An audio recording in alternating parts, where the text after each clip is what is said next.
जय गो सिंहासन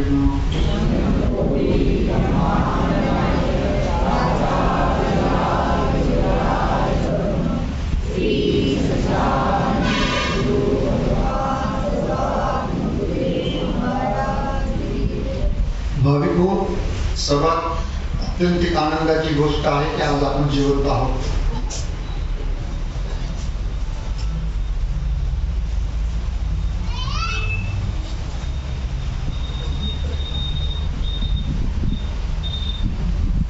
सतगुरु मेरा सूरमा करे ज्ञान की चोट,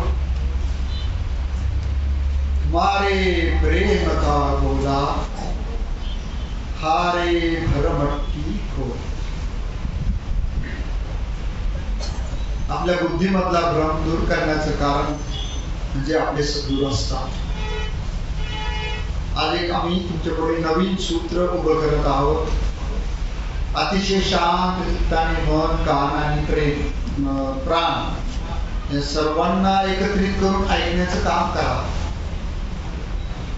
आजचं मिळणारं जे ज्ञान आहे ते या जन्मी व पुढच्या जन्मी ही लोक आणि परलोक दोघींना ते उपयोगी पडेल. सध्या परिस्थितीमध्ये आपण अतिशय आनंद राहून परमार्थ पण साधेल आणि प्रपंच पण आपल्याला करता येईल. आपल्या सर्वांना गुरुदेव परिवाराचं जे सूत्र आहे ते असंच आहे की प्रपंचातून परमार्थाकडे प्रत्येक जण आपल्या आपल्या पद्धतीने परमार्थ करतो. हिंदूच्या पद्धतीने करतात, त्यांचे नियम वेगळे आहेत. इस्लामी त्यांच्या पद्धतीने प्रयत्न करतात, त्यांचे नियम वेगळे आहेत. पारशी त्यांच्या पद्धतीने करतात, त्यांचे जे नियम आहेत ते वेगळे आहेत. शीख, ईसाई, जैन आणि अजून जेवढे काही धर्म असतील प्रत्येक धर्म हा वेगवेगळ्या पद्धतीने प्रार्थना करतो आणि सगळ्यांची एकच इच्छा आहे की परमेश्वराला भेटणे. सगुण साकार जर असाल तर भगवंताला सगुण साकार रूपामध्ये प्राप्त करणे. एक तर त्याचं होऊन जाणे किंवा त्याला आपलंसं करणं, किंवा ज्या दोन आहे सगुणामध्ये आणि निर्गुणामध्ये आहे की आत्मस्वरूप होऊन जाणं, आत्मा प्राप्त करणं किंवा आत्म्याशी एकरूप होणं. आणि हा प्रयत्न जो आहे हा प्रयत्न फक्त मानव जन्मातच साध्य करता येतो. इतर कुठल्याही जन्मामध्ये परमेश्वर मिळवण्यासाठी, आत्म्याचा बोध होण्यासाठी आपल्याला संधी नाही.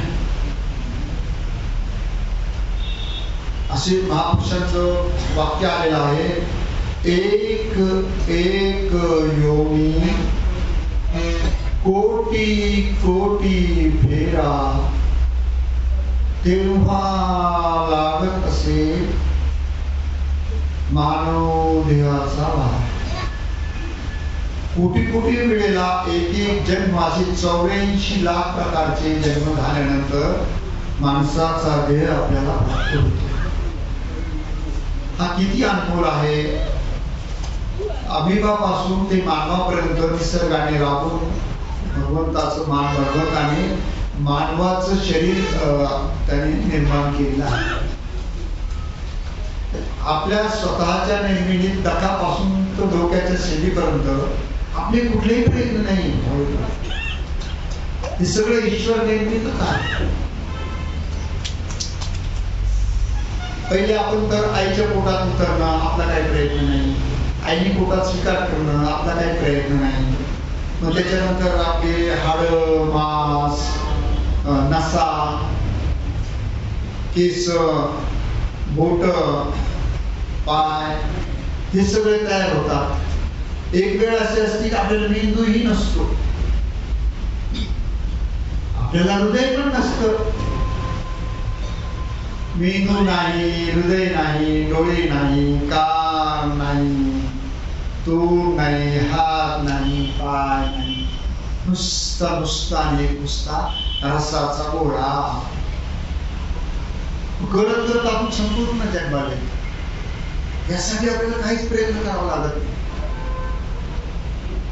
फुकट फ्री आपल्याला हा जन्म मिळतो. म्हणजे अगदी चकट खूप चमत्कार, काहीच करायचं नाही आणि अख्खा देह सगळं प्राप्त होतं. विना प्रयत्नाने तो जे देतो त्याला भगवंत म्हणतात. आपण जन्मभर जगतो आणि तो जो देह आहे तो परत घेऊन जातो. आपलं जेवढं आयुष्य आपण जगतो, आपलं शरीर जन्मताना अपवाद किरकोळ सोडले तर अतिशय चांगलं बनलेलं असतं. एका मिनिटामध्ये 72 ठोके पडतात.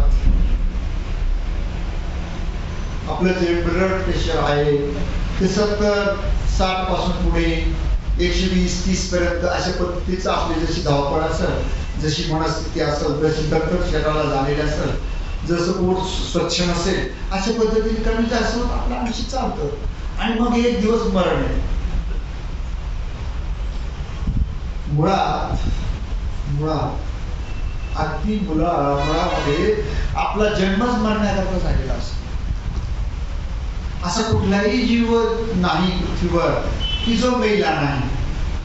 आपण गुरूंकडे जातो, ब्राह्मणाकडे जातो, ज्योतिषांकडे जातो, कुंडलीचे ग्रह बघतो, सगळं बघतो का सुखात राहील का, व्यवस्थित राहील का, याचं चारित्र्य कसं राहील, धनसंपत्ती कसं राहील, घरदार कसं राहील, वागणूक काय राहील, याला पोरं सोडं काय होतील, उद्योगधंदा हा काय करेल, हे सगळं विचारतो. पण हा मरेल का, ही मरेल का, हे काही कोणी विचारत नाही. कारण सगळ्यांना माहितीये जे जे उपजे ते ते दिसे, जे जे दिसे ते ते नासे, पुनर्पी नाशे पुनर्पी उपजे. याचं नाव आहे परिवर्तन.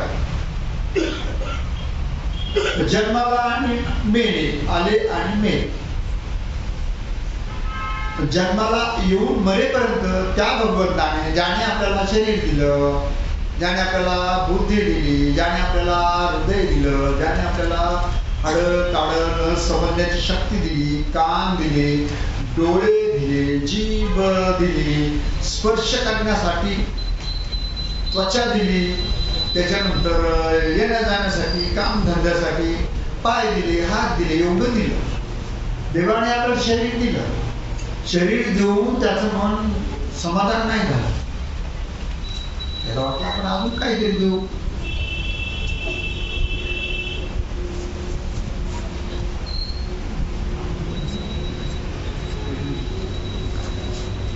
हॅलो, तर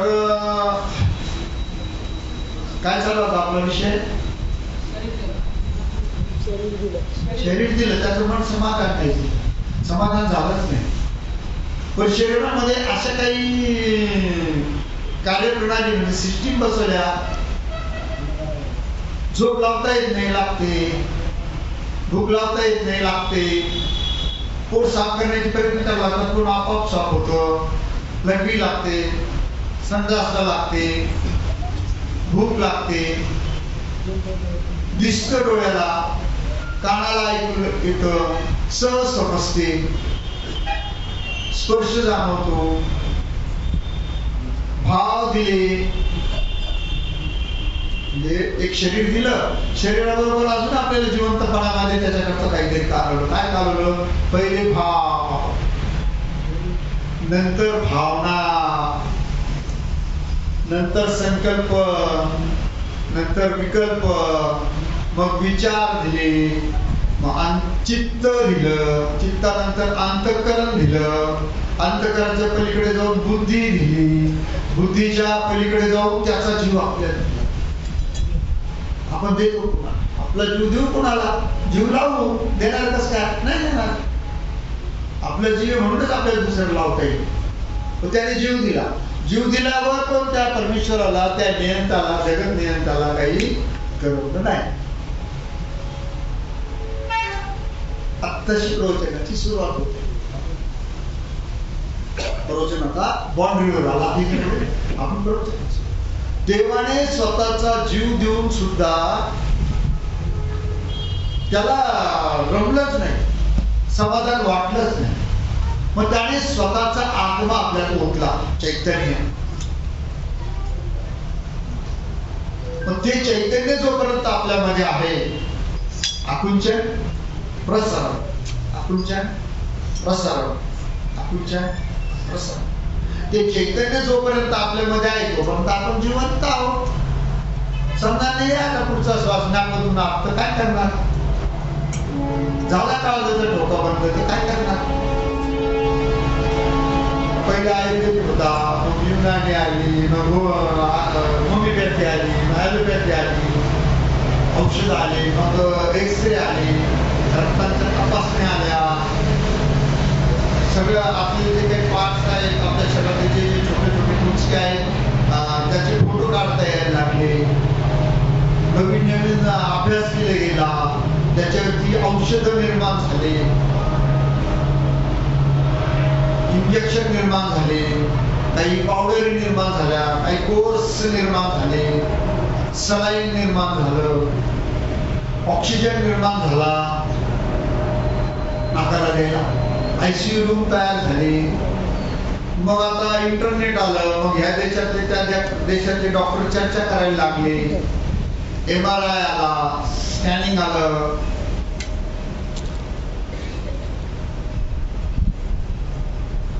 अनेक रिपोर्ट त्याच्यामध्ये यायला लागले. ECG आला, ब्लड रिपोर्ट आला, एवढं सगळं गोळा केलं ते विज्ञानाने आणि माणसाच्या प्रयत्नाने. माणूस जन्माल्यानंतर त्यांनी स्वतःच डोकं वापरून स्वतःचे दुरावडे गोष्टी तयार. MD आले, MS आले, तज्ञ आले, सगळे आले. ताबडतोब एनर्जी वाढेल अशा औषधं आली. ताबडतोब शरीरामध्ये वेदना कमी होतील अशी औषध आले, वेदना बधीर होतील अशी औषध आले. चिरफार काढून जर काही एखादं आपलं पाठ खराब झाला असेल तर तो आदला बदलीचे प्रयत्न सुरू झाले.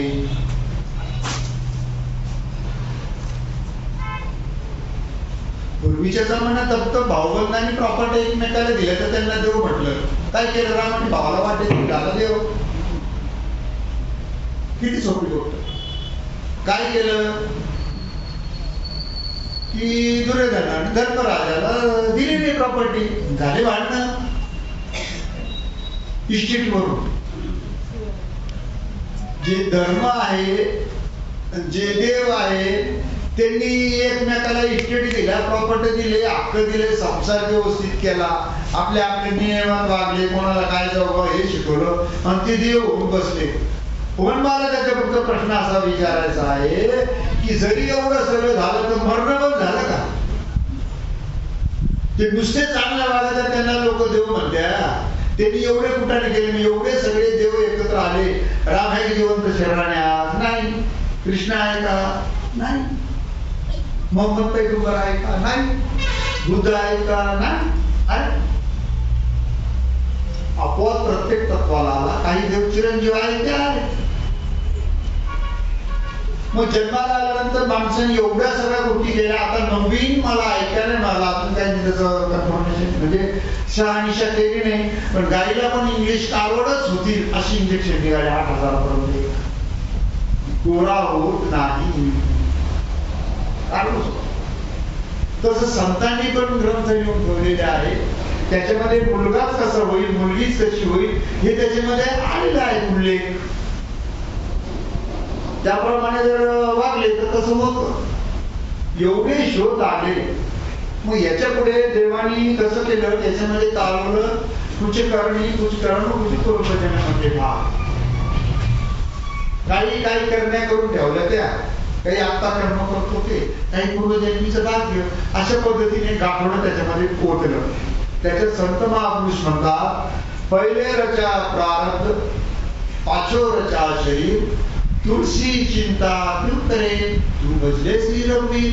आता या इकडं माय मावल्या बसलेल्या आहेत, इकडं बाप भाऊ बसलेले आहेत. दोघांमध्ये फरक काय झाला? यांना मुळभर बातमी वाढवा मिळाली, इंद्रियाकृती झाला माणूस. यांना मुळभर माती कमी मिळाली, झाली बाई. हे माती देण्याचं नियंत्रण कोणाच्या हातात आहे त्याला देव म्हणतात. आणि ह्या माती याला मिळाली आणि ह्या जीवाला मिळाली नाही, ही स्त्री झाली, अपुरुष झाला. हे भेद कशामुळे झालं? आता कुठे बकऱ्या जन्माला आल्या, कुठे कुत्रे जन्माला आले, काही रसातून जन्माला येतात, काही अंड्यामधून येतात.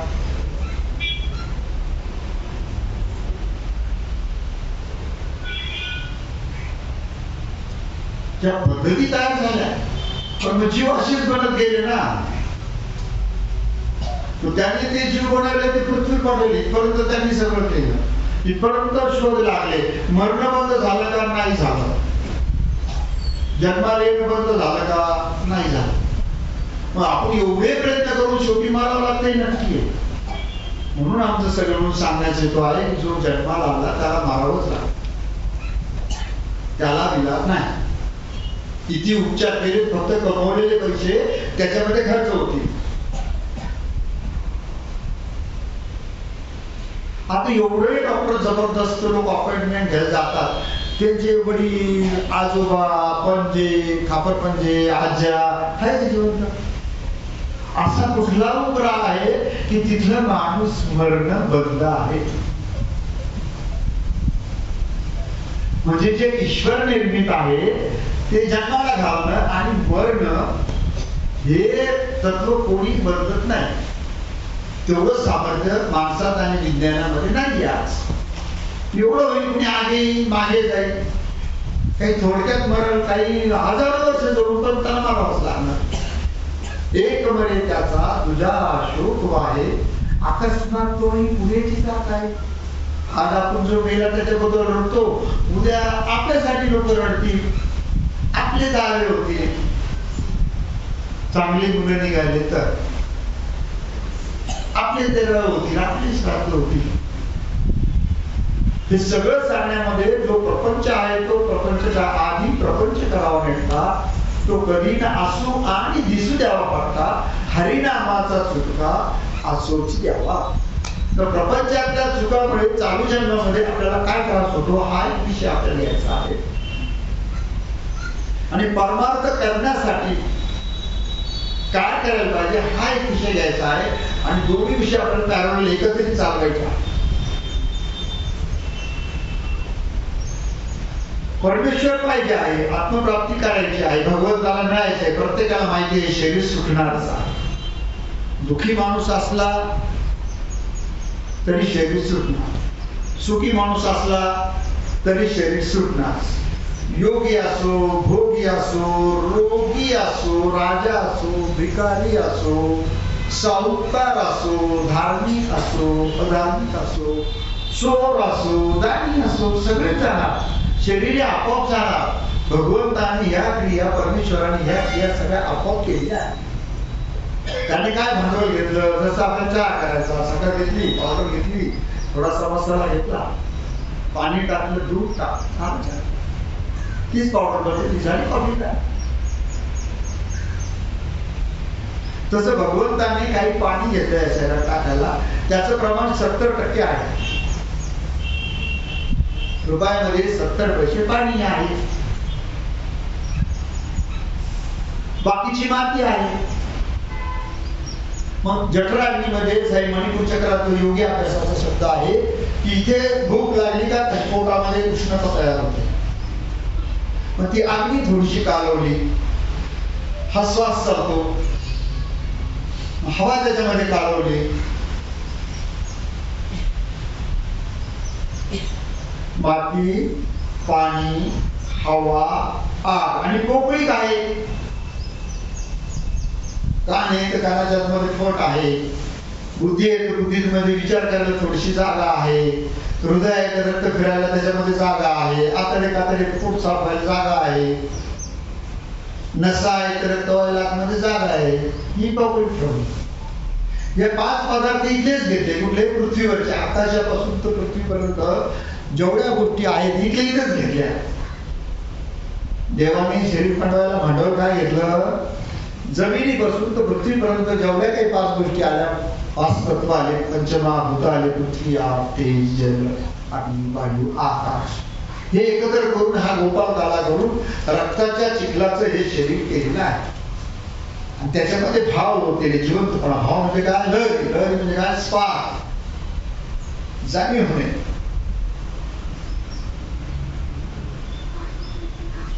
जाणीव होणे, कल्पना येणे. हा भाग, करंट लागणे, टच. समजा म्हणतात आहे गो भगवान काय खोटी बोट, बर तू आता सगळं आता लाईट काढ, त्याच्यामध्ये बोट घाल, आम्ही लाईट चालवतो, तो घालील तो बोट.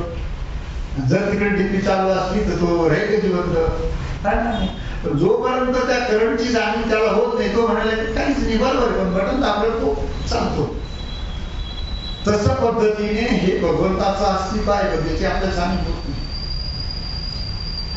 जाणीव होत नाही त्याचं कारण काय झालं? याच्यामध्ये आजच्या आपल्या सगळ्या भाविकांमध्ये शेतकरी वर्ग जास्त आहे. असं बोट फिरवलं दुधाचं तूप नाही येणार, मग त्याला बेसन टाकावं लागेल, त्याचं दही करावं लागेल, ते उसळावं लागेल, त्याचं लोणी होईल, त्याला काढवावं लागेल, मग त्याचं तूप बाहेर येईल. म्हणजे मेहनत घ्यावं लागेल, तपश्चर्या करावं लागेल. तसं आपल्या आता जो चैतन्य हा भाग स्वतंत्र आहे, चैतन्य जे आहे जिवंतपणा हा भाग वेगळा आहे आणि जड आहे, म्हणजे हलवले जातो, चालले जातं, दिसले जातं, डोळे उघडल्याशिवाय दिसणार नाही ना. हा चैतन्याचा आणि जडत्वाचा गोपाल काळा भगवंतांनी एकत्र केला. जे आवाहने हे चैतन्य झालं, आम्ही प्रज्वलित होणे हे चैतन्य झालं, पृथ्वीने जागा उगवणे सगळे हे चैतन्य झालं, पाणी वाहत जाणे हे चैतन्य झालं. पाणी जरी आलं तर वाहत जाण्याकरता हवा लागेल ना, हवा जरी आली तिला गतीसाठी पोकळी लागेल ना. असा सगळा सूक्ष्म गोपाल काला करून आपल्याला भगवंताने शेत दिलं, त्याच्यामध्ये भाव दिलेला आहे. म्हणजे भक्ती मार्गाने जातात त्यांना ज्याचा जसा भाव त्याचं तसं ते तुझा तूच भाव, तुझा तूच दे, भावाशिवाय भक्ती होणार नाही. आता एक तुकडोजी महाराज म्हणतात, मला त्यांचं दर्शन झालं होतं मी लहान असताना. ते म्हणजे की देव काही बाजारचा भाजीपाला नाही हो, दगडाचं देव त्याला वडाऱ्याचं देव, भाजीपाल्याचं देव त्याला शेतकऱ्याचं देव.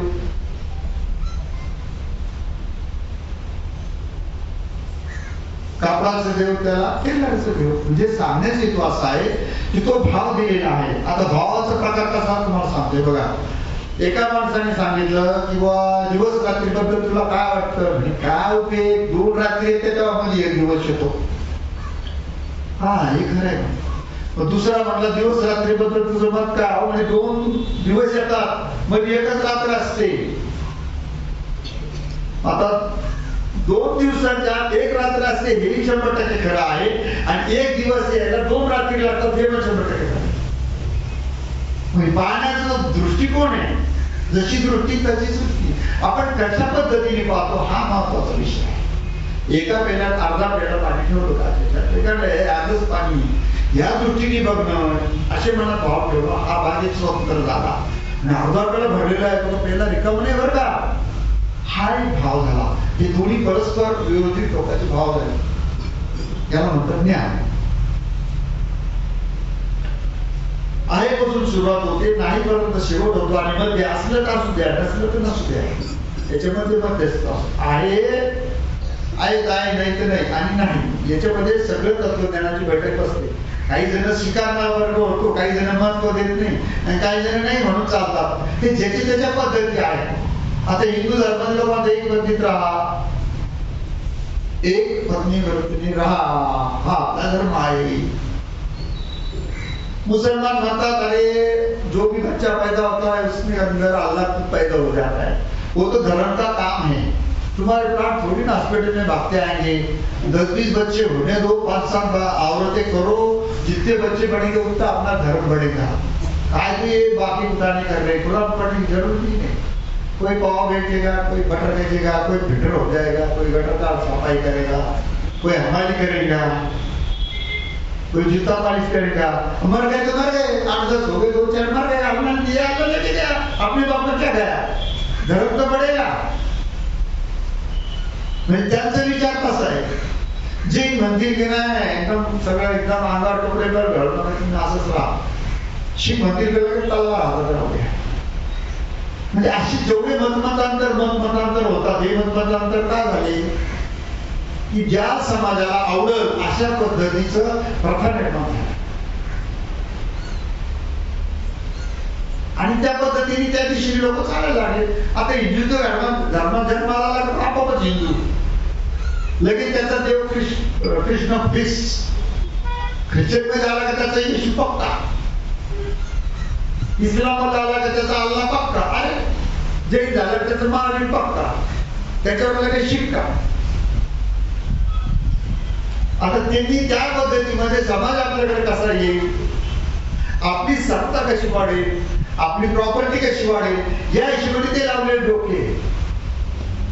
याचा अर्थ परमार्थ आहेच की नाही याची तिने आपल्या आपल्या योग्य. तुम्ही शांत मनाने विचार करा. आता समजा ज्याला नको ते खायला आवडलं तो लगेच मसुबाना जोगे म्हणतात तरी, ज्याला जे जे भंगवले तोड दे दुश्मन के क्या बोलते बोले, लगेच तो शंकराकडे जाईल. ताबडतोब काही विशेष नाही. ज्याला ताकद लागत तो जय बजरंगबली, तोड दे दुश्मन की नदी. ज्याला ब्रह्मचारी कडकडीत राहायचं ज्याला एक बंदीत राहायचं राम राम राम राम. आता ज्याला बरंच काही करायचंय तो राधेश्याम राधेश्याम राधेश्याम. हे असं काय झालं की ज्यांनी त्यांनी आपल्या आपल्या आवडीचे देव निर्माण केले. हे देव का त्यांनी मानला आणि निर्माण केलं की त्यांना ते आवडतात म्हणून. ह्या भावनिक पद्धतीचा गैरफायदा घेऊन आणि ह्या संस्था आणि हे उत्पन्न कमवणारी माणसं तयार झाली आणि त्यांच्या मागे राहतात. त्याचे परिणाम असे झाले की जे सर्वसामान्य जीव आहे तळागाळापासून ते तळागाळाचा म्हणजे हातावर पोट भरतो तो, संग्रह ज्याच्याजवळ नाही तो, अन्न त्याच्याला भिडलेला आहे तो, ज्याला नाते निभवताना सुद्धा घरामध्ये आल्या अडचणीला तोंड द्यावा लागतो, ज्याला निवारा नाही, ज्याला चपला नाही, ज्याला घर नाही, आपले शेड टाकतो, कसं तरी जगतो. काही जण आपले भाविक पण असे आहेत की ते म्हणतात अगर घर में चुल्हे की बास आई तो आपको भूक लगती है. घरात जर चुलच पेटली तर आम्हाला भूक पण लागत नाही. क्या सही महाराज बात सच है कि जोर से बोलो सही बात.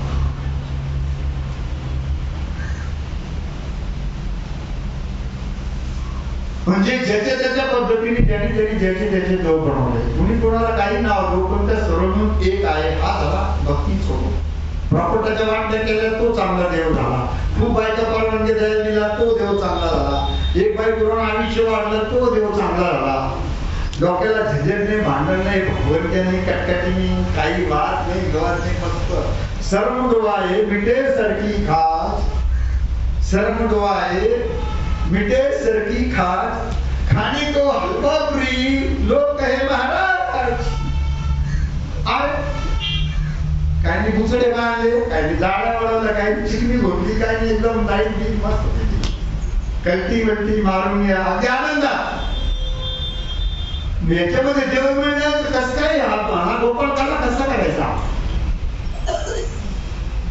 मग काही ग्रंथ लिहिले, आता ते त्यांचे अनुभव होते. काही पोथ्या लिहिल्या ते त्यांचे अनुभव आहे. काही पंथ काढले मग ते त्याच्या मागे पडतात.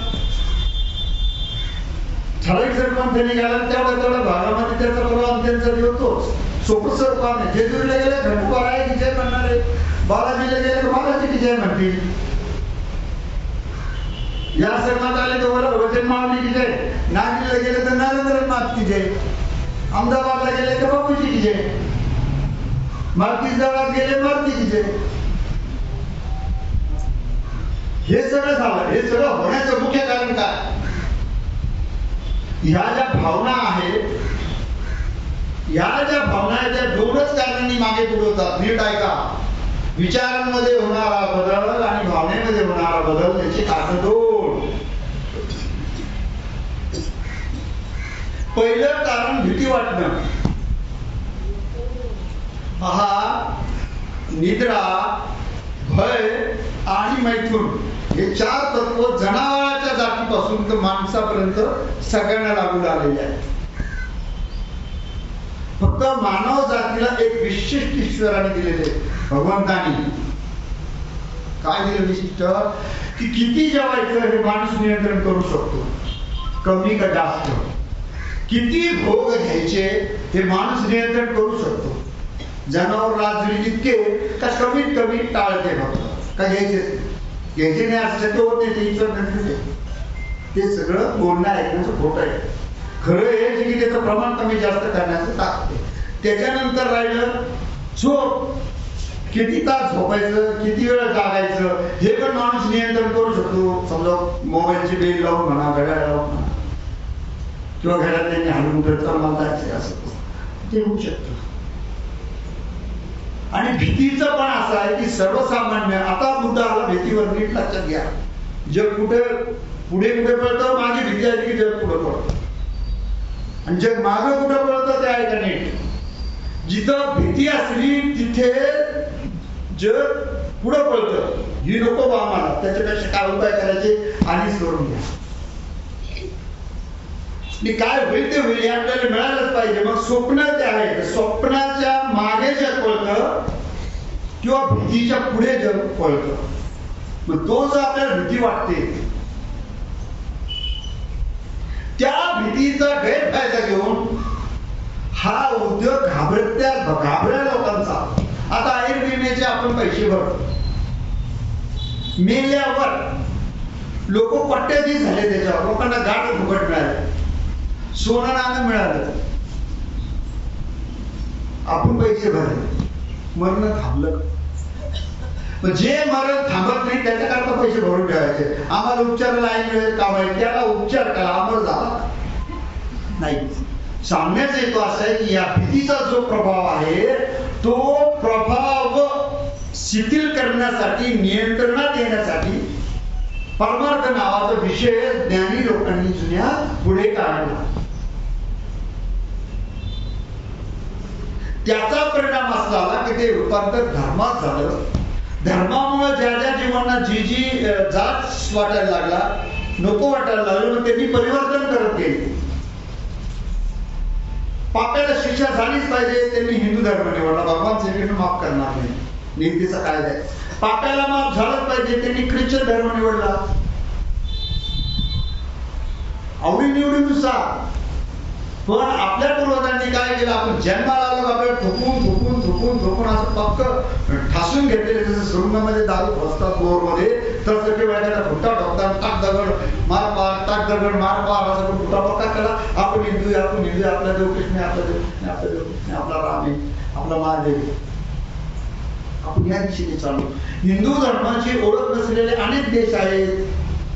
भगवान प्रभू रामचंद्र जन्माला आले की त्याच्या अगोदर कोणीच राम नाम घेतलं नाही, तर मग तेव्हा देव मिळणं बंद होतं का? भगवान श्रीकृष्ण जन्माला आले, भगवान श्रीकृष्ण जर जन्माला आले त्याच्या अगोदर कृष्ण कृष्ण म्हटले मग त्यांना देव मिळणं बंद होतं का? आणि देव लागतात कशाला?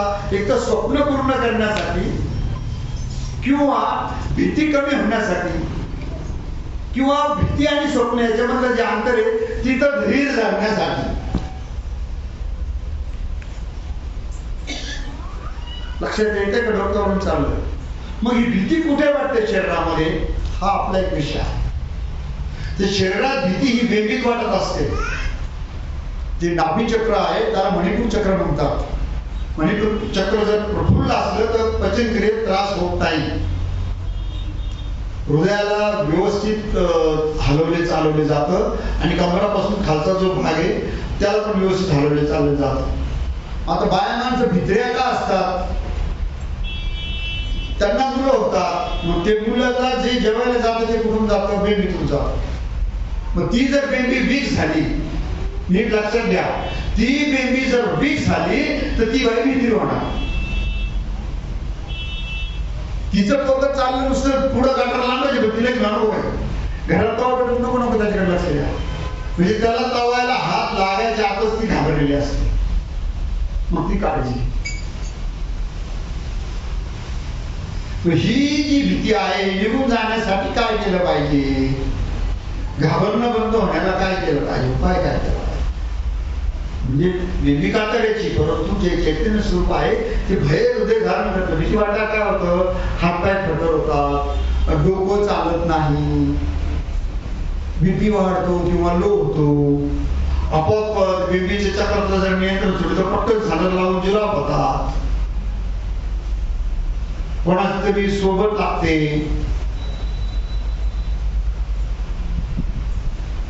हे भीती वाटल्यावर होतं. म्हणजे भीतीला घाबरून लोक काही वागतात, नीट लक्षात घ्या. आणि स्वप्न प्राप्ती होण्यासाठी काही लोक जागतात. हा जीवन जे आपलं जे शरीर मिळालेलं आहे याचा वापरण्याच्या ह्या पद्धती. मग आता ही झालेली मी याच्यात भीती वाटते, मग आनंद कुठे निर्माण होतो? असं आपण आता प्रकाश म्हणलो, सच्चिदानंद घन. मग आनंद कुठे जन्म घेतो? बॉडीमध्ये भीती झाली आहे, जन्म झाला. आनंद कुठे जन्म घेतो? तर तो हृदयात घेतो. प्रेम कुठे जन्म घेतो? तर ते हृदयात घेतलेलं. म्हणजे आनंद आणि प्रेम हे जे दोन आहे हे आत्म्याचे स्वरूप आहे. म्हणून बाबा काय सांगतात, हृदय मंदिरी जेवण पाहती तयांची वेळ माझी प्राप्ती. म्हणजे त्यांची प्रतिमा कुठं पाहिजे? भगवंताचं ध्यान कुठं करायचं? आपल्या आपल्या हृदयात करायचं. हृदयावर कॉन्सन्ट्रेशन केल्यावर, तिथं एकाग्रचित्त झाल्यावरती हृदयामध्ये जे दडपण आहे ते कमी होतात. दडपण कशाने होतात? आसक्ती, मोह, मला पाहिजे, आसक्ती म्हणजे तिथून जीव सुटत नाही. आणि हृदयामध्ये प्रेम आणि आनंद आहे, तिथे आराम पण तयार होतो, अनुराग पण तयार होतो. आपण ज्यावेळेस झोपतो, विचारायचं बाहेर येते, तिथे सारखं चालूच राहतं एकच विचार. त्याचं कारण असं की हृदयामधून ते निर्मित होते. जसं विश्वाच्या राखीत टाकला तरी तो विश्व आतमध्ये जिवंत राहतो, तसं इथं तो अनुराग ज्याला म्हणतात, राग ज्याला म्हणतात, तो हृदयामध्ये असतो.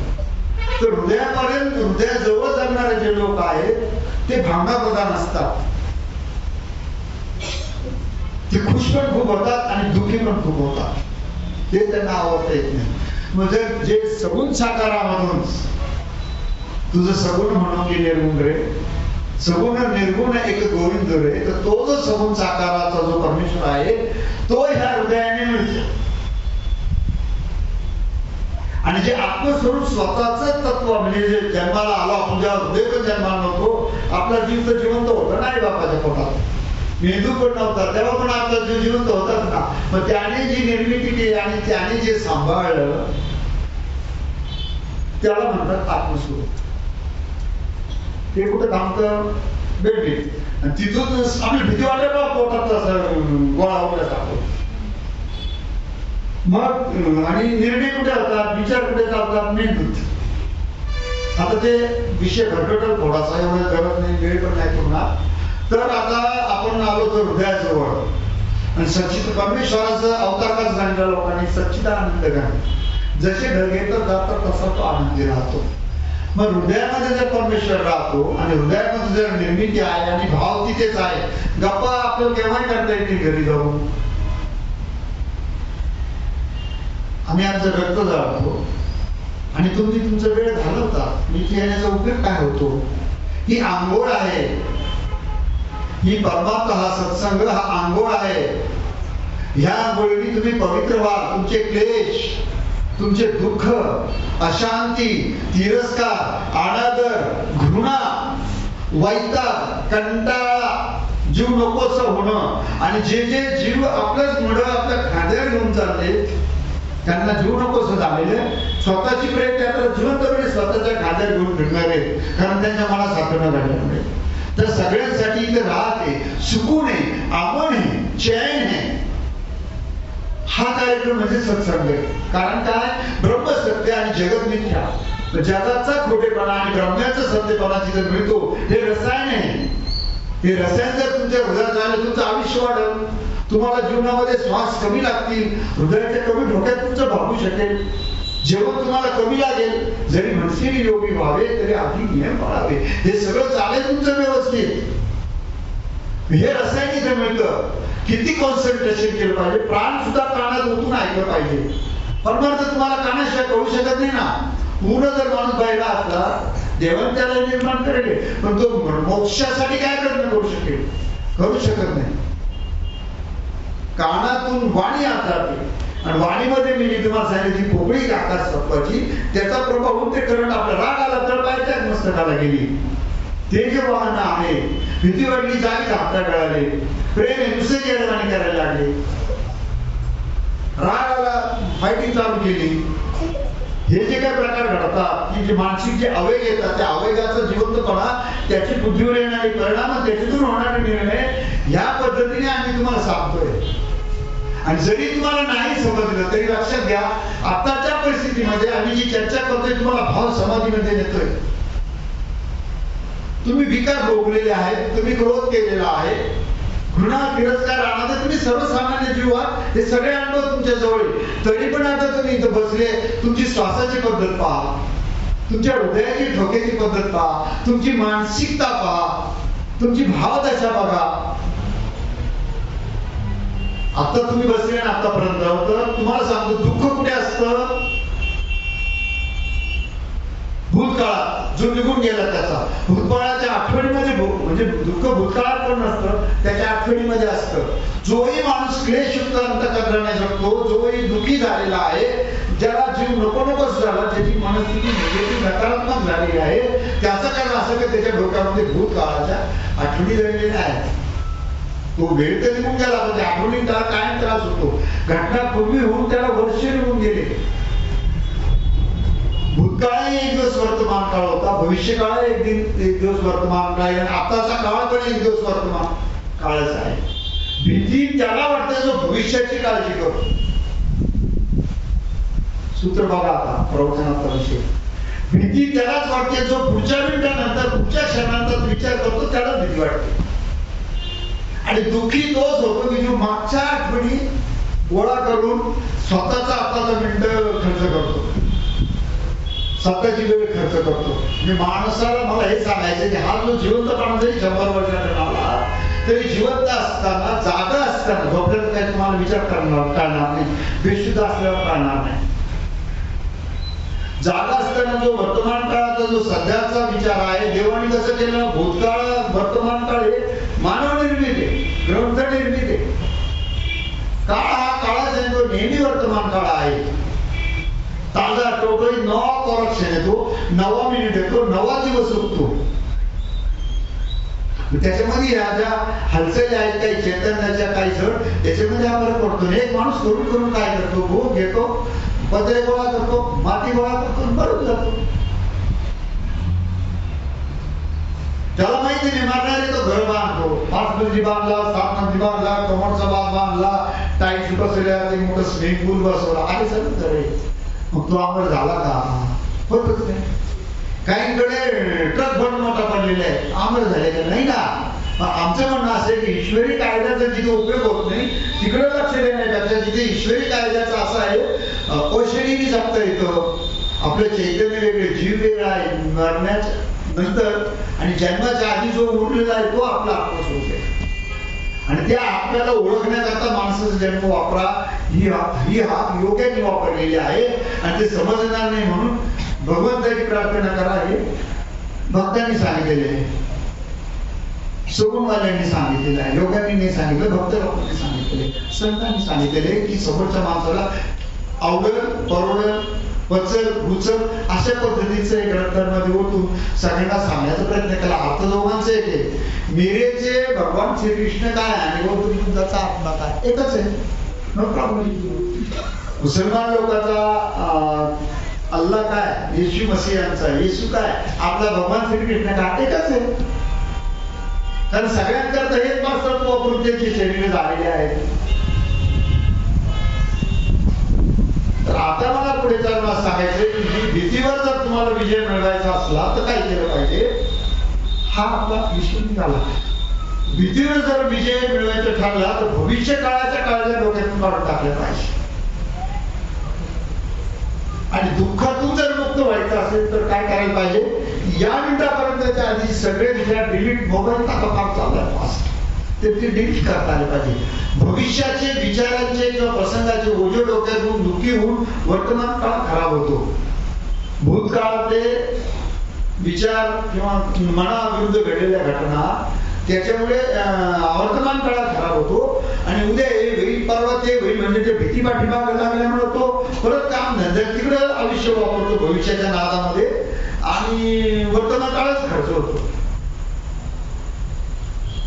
कर्म किए जा फल की चिंता मत करे रे इंसान, जैसे कर्म करेगा वैसे फल देगा भगवान, ये है गीता का ज्ञान. म्हणजे कर्म कशाने घडेल आणि केव्हा घडेल? कर्म भूतकाळात घडणार नाही, कारण आता तो निघून गेला. कर्म भविष्य काळात घडणार नाही, अजून ते होणं बाकी आहे. डायरेक्ट कर्म नाही घडत, कर्म हे कर्तव्याने घडतं आणि कर्तव्य घडण्याकरता वेळ लागतो. कर्तव्यासाठी जो लागणारा वेळ आहे तो वर्तमान आहे. आपले मेंदू जे निर्णय घेईल तसे आचरण आपण करू, त्या दिशेने आपलं जगणं राहील. मग आता जर तुम्ही भक्त असाल तर भक्तांसाठी तुम्हाला आम्हाला एक सांगायचं आहे. भक्तांचं तत्व एक स्वतंत्र वेगळं आहे की जे जे भेटले दूत तयाशी जाणीजे भगवंत. जोही जीव आहे तो भगवंताचा अवतार आहे, तो निश्चित हो. आणि योग्यांचं म्हणणं आहे निष्प्रश्य तुनम जगात. एक वाळलेल्या गवताच्या पलीकडे किंमत नाही संपूर्ण पृथ्वीची. तिचा उपयोगच काय? भक्त लोक म्हणतात आपण भगवंतात गेलो तर काय मिळू, आपली काळजी संपली. आत्म्यावाले म्हणतात आपण परमात्मा हो, आपली काळजी संपली. एक दिवस डोंगर सुटतील, समुद्र आटून जाईल, पाणी संपलेलं राहील, अग्नी पेटणार नाही, पृथ्वीची माती संपलेली राहील. परिवर्तनात संसाराचा नेम जिथे डोंगर आहे, भूकंप झाला की गेला डोंगर खाली. परत त्या भूकंपात काय वादळ आलं, वाळूचे डोंगर उभे राहते, तिकडून वाळू खाली तिकडे डोंगर तयार. तुम्ही पहा जुने घराचे मानले 4 पायऱ्या होत्या, 5 पायऱ्या होत्या. आता ते वट्टे जमिनीवर लेवल आले, स्वतः मोठी. हे आपोआप घडतं, याला काही प्रयत्न करावा लागत नाही. जसं जन्माला आपोआप आले, मारणार आपोआप आहे, सूर्य आपोआप उगतो, चंद्र आपोआप उगतो, ऋतू आपोआप बदलतात, नवा दिवस आपोआप बदलतो. ऑटोमॅटिक काहीच करायचं नाही, काही प्रयत्न नाही, काही गरजच नाही. मधला जो वेळ आहे तो आपण कसा वापरायचा याच्यावरती आपला परमार्थ किंवा प्रपंच अवलंबून आहे. जर तुम्हाला परमार्थ करायचा असेल तर तुम्हाला सगळ्यात पहिले निघायचं कुठून, तर प्रपंचातून निघायचं आहे. आता तुम्ही घरात आहे का घर तुमच्या डोक्यात आहे? तुम्ही विकार आहे का विकार तुमच्या मनात आहे? तुम्ही रागीत आहात का राग तुमच्या मनामध्ये भरलेला आहे? तुम्ही इस्टेटवाले एका इस्टेट तुमचं डोकं तुम्हीच गुंतलेले आहे.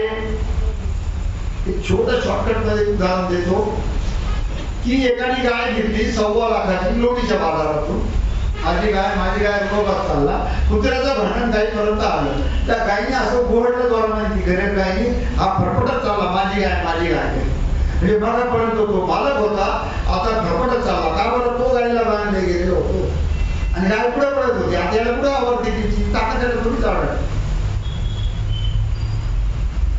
होतो. मुक्त परिबळी झालं बद्दल घेऊन याच्याकडे बाजूला आहे. माझेपणामध्ये दुःख भरलेलं आहे. शरीर पण माझं नाही तरी पण दुःख भरलेलं आहे. जुन्या आठवणी आणि माझेपणा, मी माझा आणि मला याच्यात दुःख भरलेलं आहे. आणि त्याच्यामुळे माणूस इच्छेच्या अपेक्षेच्या मागे पडतो. संत महापुरुषांनी म्हटलेले मन मरे माया मरे मरमर गए शरीर, आशा तृष्णा कभी न मरे कहे दास कभी. ही आशा थांबत नाही, ही तहान थांबत नाही, आकांक्षा थांबत नाही आणि त्या इच्छेच्या मागे माणूस पळत जातो. माणूस जात मानव जात इच्छेची गुलाम झालेली आहे. त्याच्या मनात इच्छा आली की त्याची गुलामी करतो, जीवन वापरतोय. इच्छा 4 प्रकारे जन्मात येतात मनात. एक सहज येते विचार आल्यामुळे किंवा इच्छेमुळे विचार येतात, ही एक बाजू झाली. आणि दुसरी जी आहे ती ही कशात हा विचार झाल्यावरती येते किंवा गरज नेमकी काय आहे त्यामुळे ती येते, इच्छा मनात. मग आता इच्छा जी आहे ही हिताकडे वापरायची, गरजेकडे वापरायची, हा निर्णय घ्यायचा. तो विचाराच्या इच्छेच्या मागे पाहायचा, हा निर्णय घ्यायचा. गरजेच्या प्रकारच्या एक अत्यावश्यक प्रवृत्त पडण्यासाठी, एक आवश्यक काम धरून जाईल. दुसरी सुख वाटतं म्हणून, आणि तिसरी अनावश्यक, त्याची काही गरज नाही, फक्त विचार आले म्हणून केली. आणि त्या इच्छेच्या मागे झालं ना आपला आयुष्य आता तो निघून जातो. परत शरीर मिळालं, उरलेली इच्छा परत होतं. म्हणून संत म्हणतात वासनेच्या मागे परत तुम्हाला ते वासनेचं जरी पीठ जळालं नाही पुन्हा जन्म मिळतो, पुन्हा जन्म मिळतो, पुन्हा जन्म मिळतो. ग्रंथ असं सांगतात की तुमचा जन्म झाल्यानंतर जर काही इच्छा उरल्या तर भगवंत तुम्हाला दुसरा जन्म देतो आणि ते तुम्ही बघता. तुम्हाला वाटलं खूप बरोबर वांडकर 16 बच्चे एका महिन्यात, 5 महिन्यात 16, एका वर्षात 32. तुम्हाला वाटलं बदला घ्यायला नागच व्हायचं, तुम्हाला नागाचं शरीर मिळेल.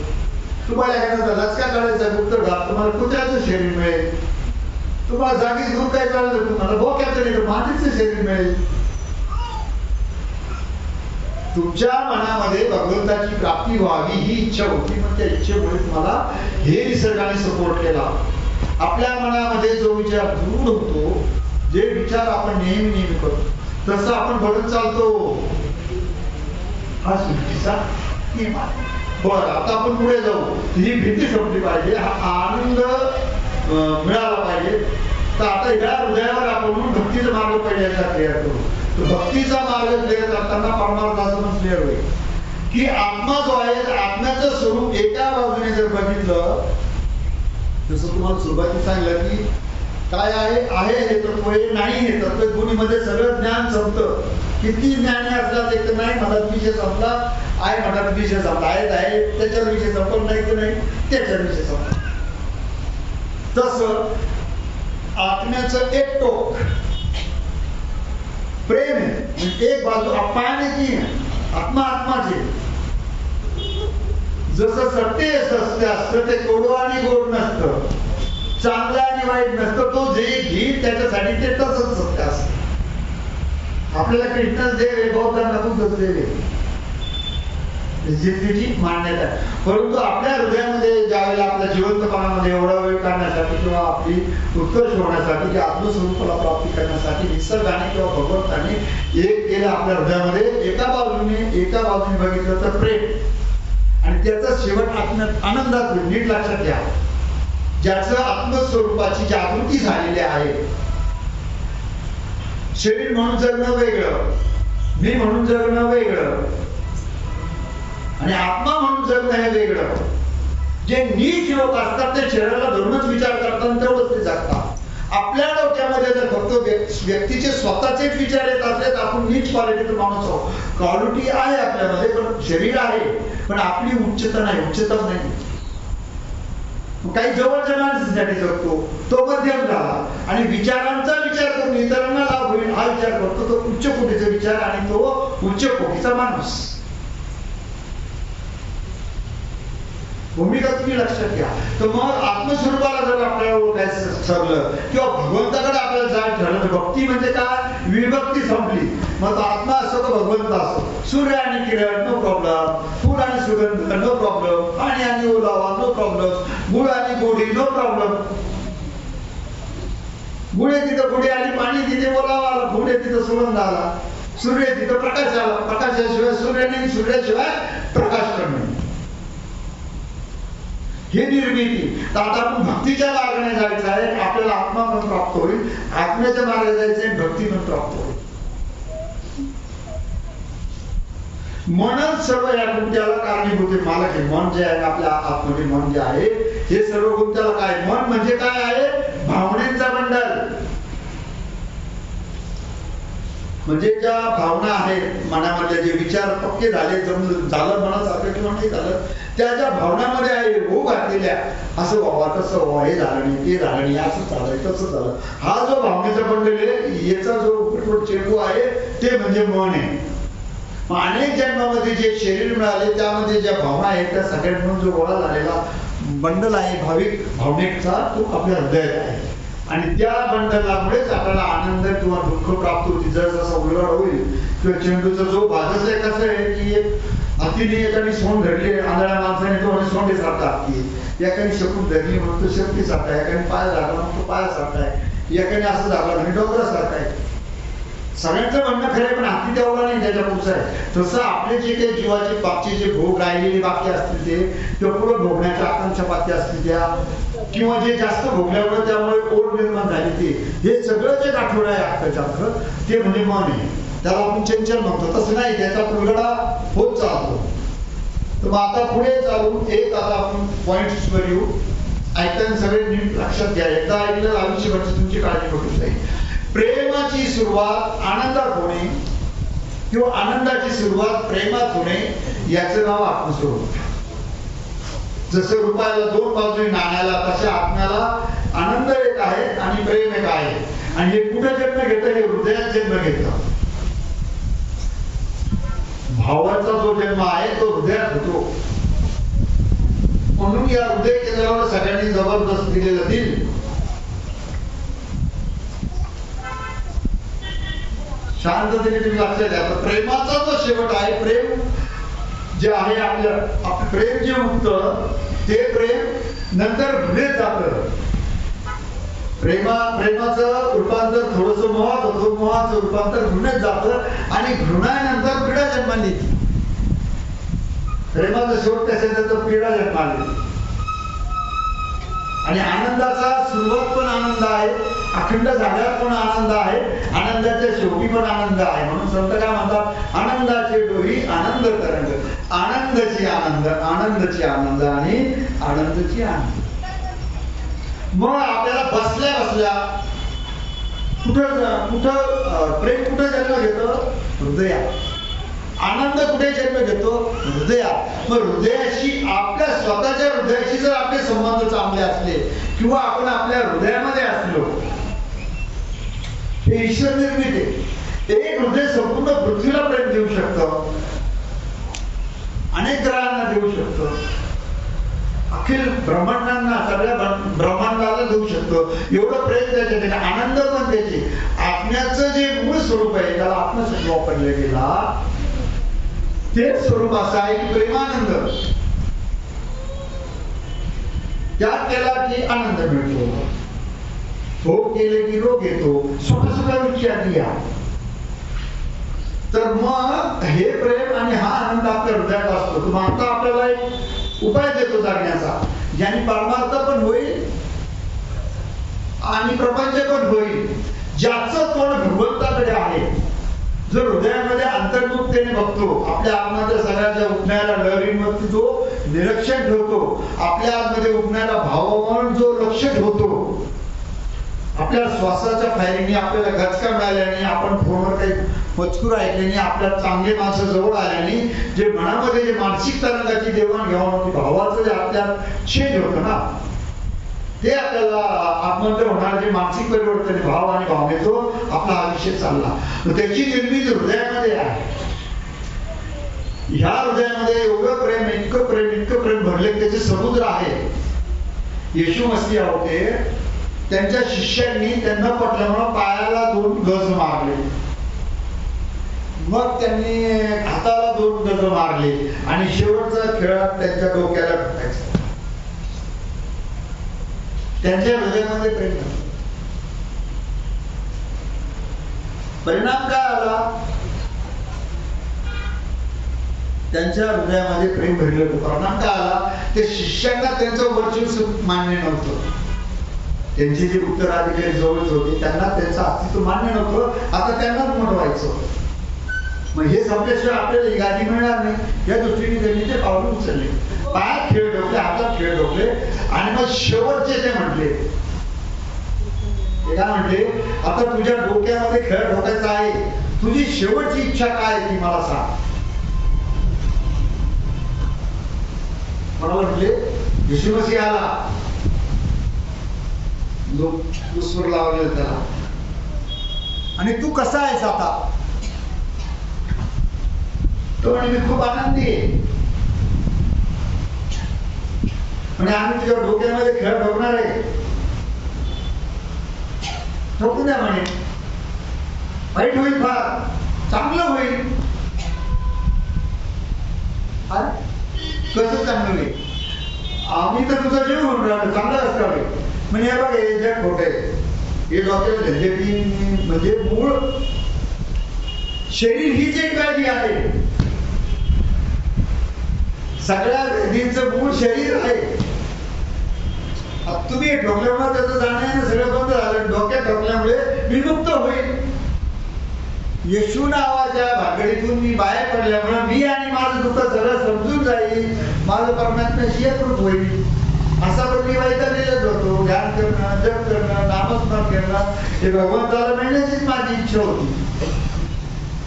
ते म्हणले हे लोक याचा जीव घ्यायचा, याचं राज्य बळकवण्यासाठी, याची संस्था बळकवण्यासाठी. मग असं कसं काय बोलले ते म्हणले मग त्याच्यात उत्तर आलं की त्यांच्या हृदयात प्रेम होतो, त्यांना फक्त प्रेम करायचं. एका शायराने लिहिलेलं आहे, खुशबू को तो बहना था, खुशबू को तो बहना था, हवा एक बहाना हुआ. सुगंधाला तर पळायचंच होतं, पण हवेची झुरळ बगीच्यावर आल्यामुळे तो सुगंध लागला. तो फुलामुळे आला का, सुगंधामुळे आला का, हवा पाहिल्यामुळे आला, त्याच्यामध्ये जो वास होता, सुगंध होता, त्याला व्हायचं होतं म्हणून एवढं सगळ्या घटना घडल्या. तसं आपल्या हृदयात जर पूर्ण प्रेम असलं तर आपण प्रेमळ राहू. आपल्याला दया जन्माली मनात, करुणा जन्माली. करुणा सर्व धर्माचा सार आहे. करुणाची मुलगी दया आहे आणि दयेचा मुलगा हा आनंद आहे, असं भक्तीमध्ये सांगितले समूह साकार. म्हणजे आनंदापर्यंत प्रवास करायला हृदयामध्ये करुणा कारुण्य लागेल. ज्यावेळेला आपण भरपूर रामचंद्राचं रामायण बघतो तर हृदयामध्ये करुण रस तयार होतो. आणि ज्या वेळेला आपण महाभारताचं ऐकतो त्यावेळेला वीर रस तयार होतो. राम जो लाडका झाला, रामाचं जे प्रेम वाढलं, रामायण परत परत बघितलं आणि मनोवृत्तीमध्ये बदल होतो. तो कसा होतो, कारुण्यमय होतो. त्याच्यातून दया निर्माण होते. जाऊ द्या, एक तर तो आज्ञाने आहे किंवा तो आपल्याला समजून घेऊ शकत नाही. आयुष्य कशाला वाया घालवायचं ही भूमिका आहे. परंतु येशू मसीहावर एवढा बाका प्रसंग आल्यानंतर सुद्धा ते आनंदी का होते, का होते, का होते? त्यांच्या हृदयात तेवढं प्रेम भरलेलं होतं. त्यांना बाहेर काय चाललं ते कळतच नव्हतं. नस नसात, श्वासात श्वासात, केसा केसात, हृदयाच्या आर पार ओतप्रोत काठोकाठ भरून ओसरणारं प्रेम त्यांच्या हृदयात आहे. ना त्यांना घृणा दिसली, तिरस्कार दिसला, आनंद दिसला. म्हणून संत महापुरुषांबद्दल एक बोध वाक्य सांगितलेलं की महापुरुष तो अकारण ही दया करते. महापुरुषांना दया करायला काही कारण लागत नाही. तसं अकारणच पाऊस पडला, अकारणच सूर्य उगवला. काय कारण उगवायचं? सूर्याला तर काही अंधाराचा संबंध नाही. का बरं उगवतो? अकारण अकारण अकारण. जसंच जमिनीवर आपोआप हिरवळ उगते तसं हे प्रेम आपोआप उगतं. नीट लक्षात घ्या.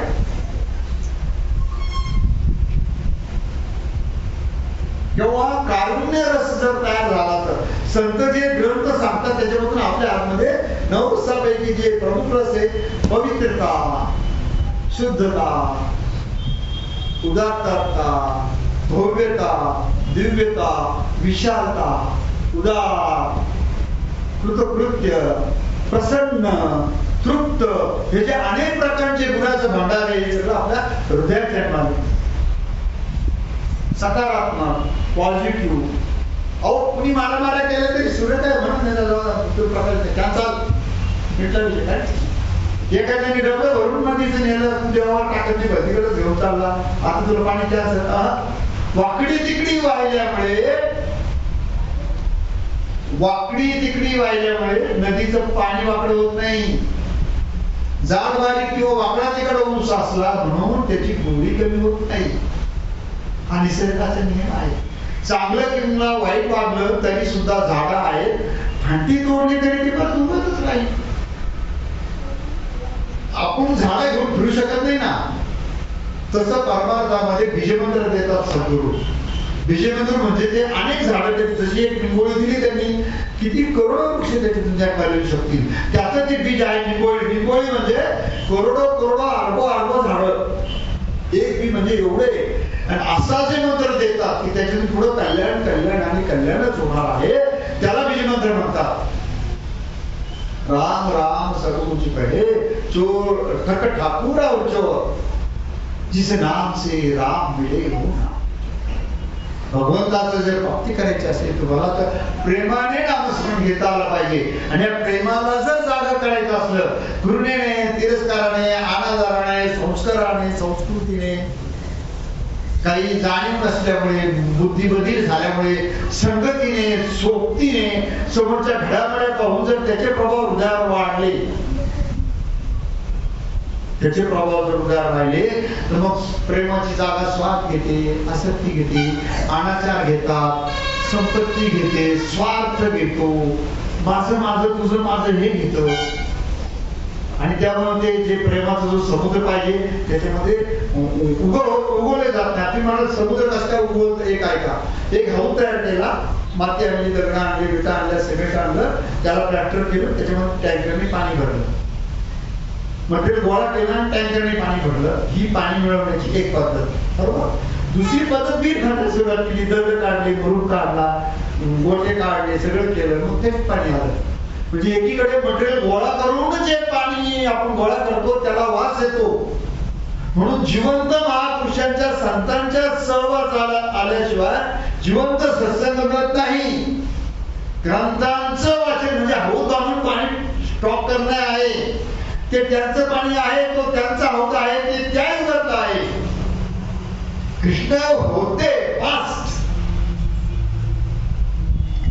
आणि तुम्ही आज प्रेझेंट, वर्तमान काळात तुम्हाला तुमचा उद्धार करायचा आहे, वर्तमान काळामध्ये तुम्हाला परमेश्वराची प्राप्ती करायची आहे, सत्संगाला येऊन तुमच्या जीवनाचा विकास करायचा आहे, नराचं नारायण आणि नारीचं श्रीलक्ष्मी होण्यापर्यंतचा प्रवास करायचा आहे.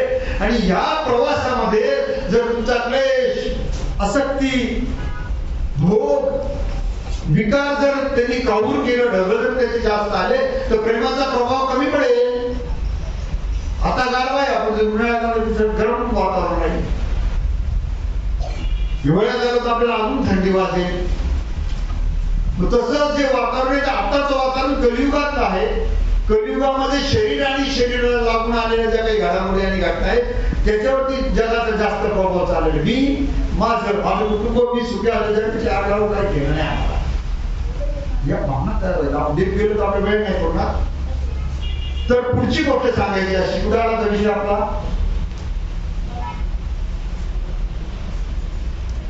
कुठे आला होता बोला काय, मी आणि माझं. हो, तुम्ही हे जर हृदय आपलं स्वच्छ करायचं असलं तर त्यासाठी सोपा साधा उपाय सांगतो तुम्हाला. ज्याला सगुण साकार भक्ती करायची आहे त्याला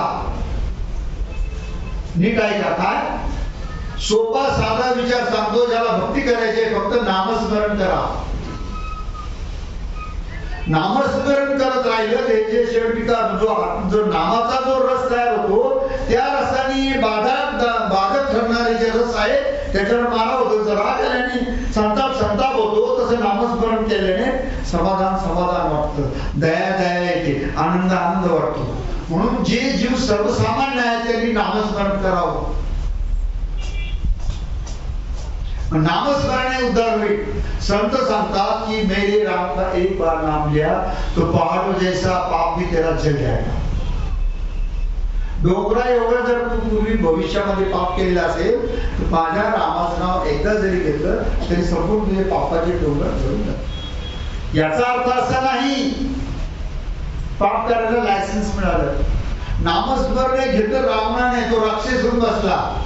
हे घेतलं वाल्याकोणाने, तो राक्षसाचा ऋषी होऊन बसला. एकच नामस्मरण शक्ती तीच, त्याने कुठे वापरली आणि कुठे वापरली थोडस तुम्ही लक्षात घ्या. त्याच्याकरता नामस्मरण जर तुम्ही नामामध्ये राहिले तर नाम तुम्हाला तारील. भक्तांसाठी एक दाखला आलेला आहे रामायणातला. प्रभू रामचंद्राने त्यांच्या सगळ्या म्हणजे दगड बाकीच्या टाकले वानराने, युद्ध जिंकायचं होतं.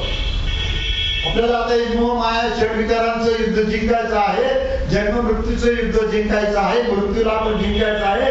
म्हणून तुम्हाला हा उपाय दिला काय की दगड समुद्रात टाकलं ते तरले का, त्याचा रामाने काय केलं, स्वतःच दगड घेऊन टाकलं, तो डायरेक्ट पुरून घ्या. मारुती रामा थोड़ा संपर्क साथ झालं, तो मेरा नाम लिखकर पत्थर डाल रहे वो तो सब कर रहे हैं, जब मैंने डाला तो वो पत्थर तो डूब गया. बोले हनुमान जी ये क्या बात है, ये क्या सिलसिला, ये माजरा क्या है, जरा मुझे बताना ऐसे कैसी हुआ. बोले प्रभु जिसको आप ही ने छोड़ दिया वो कैसे करेगा. ज्याला भगवंताने सोडून दिलं तो करणारच नाही नाही आणि नाही. मग त्याचं नाव लिहिल्यावर तो करतो. म्हणजे देवापेक्षा संतांनी दिलेले तत्व आहे की देवापेक्षा देवाचं नाव श्रेष्ठ आहे. उदाहरण तुमच्या लक्षात, म्हणून ते नाम घ्यायचं. नामाने आपल्या शरीरामधले सगळे विकाराचे जेवढे रस तेवढे निघून जातात. आपण जे बीजमंत्र ऐकला ना, आपल्या कानाचं काम संपलं. आणि जीभ जर नामस्मरणात लावली तर भांडणं बंद होतील, कटकटी बंद होतील. प्रपंचामधल्या 2 गोष्टी फार बाधक होतात. ऐकून आणि जन्म मरण भगवंत देतो, पण लग्न आणि भांडण हे माणसं करतो.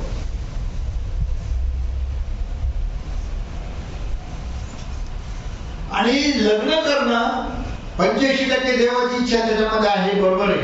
परंतु लग्न करत असताना तो आपल्याला ज्या गरजा आहे भविष्यातले, म्हातारपणाला काठी मिळेल, वंशाला दिवा मिळेल, आपण सुरक्षित राहू, आपत्ती आली तर आपल्या बाजूला पण कोणी राहील, म्हातारीला आधार होईल, म्हाताऱ्याला आधार होईल, म्हातारपणाला आधार होईल.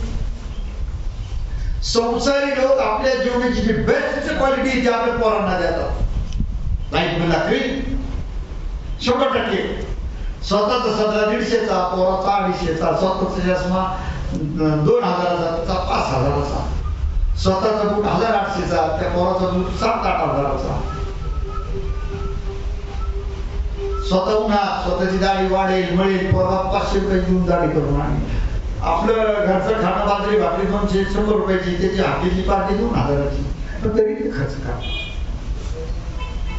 बेस्ट क्वालिटी मिळायला द्यायला का की आपल्याला आधार व्हावा. पण ही परंपरा का आली, याला भीती वाटती म्हातारपणी आपलं म्हातारपण काय होतं. मग स्वतःला भीती वाटती म्हणून पोरांना जीव लावता का भविष्यामध्ये आपल्याला यांचा उपयोग होईल. नीट आहे का, किती सूक्ष्म तत्व आहे. उद्या काम येईल म्हणून आज ते त्याच्यावरती लागत लावतात आयुष्याची. आता काम आहे तर किती ठरवेल किंवा अनुभव पण आले जगाला. आज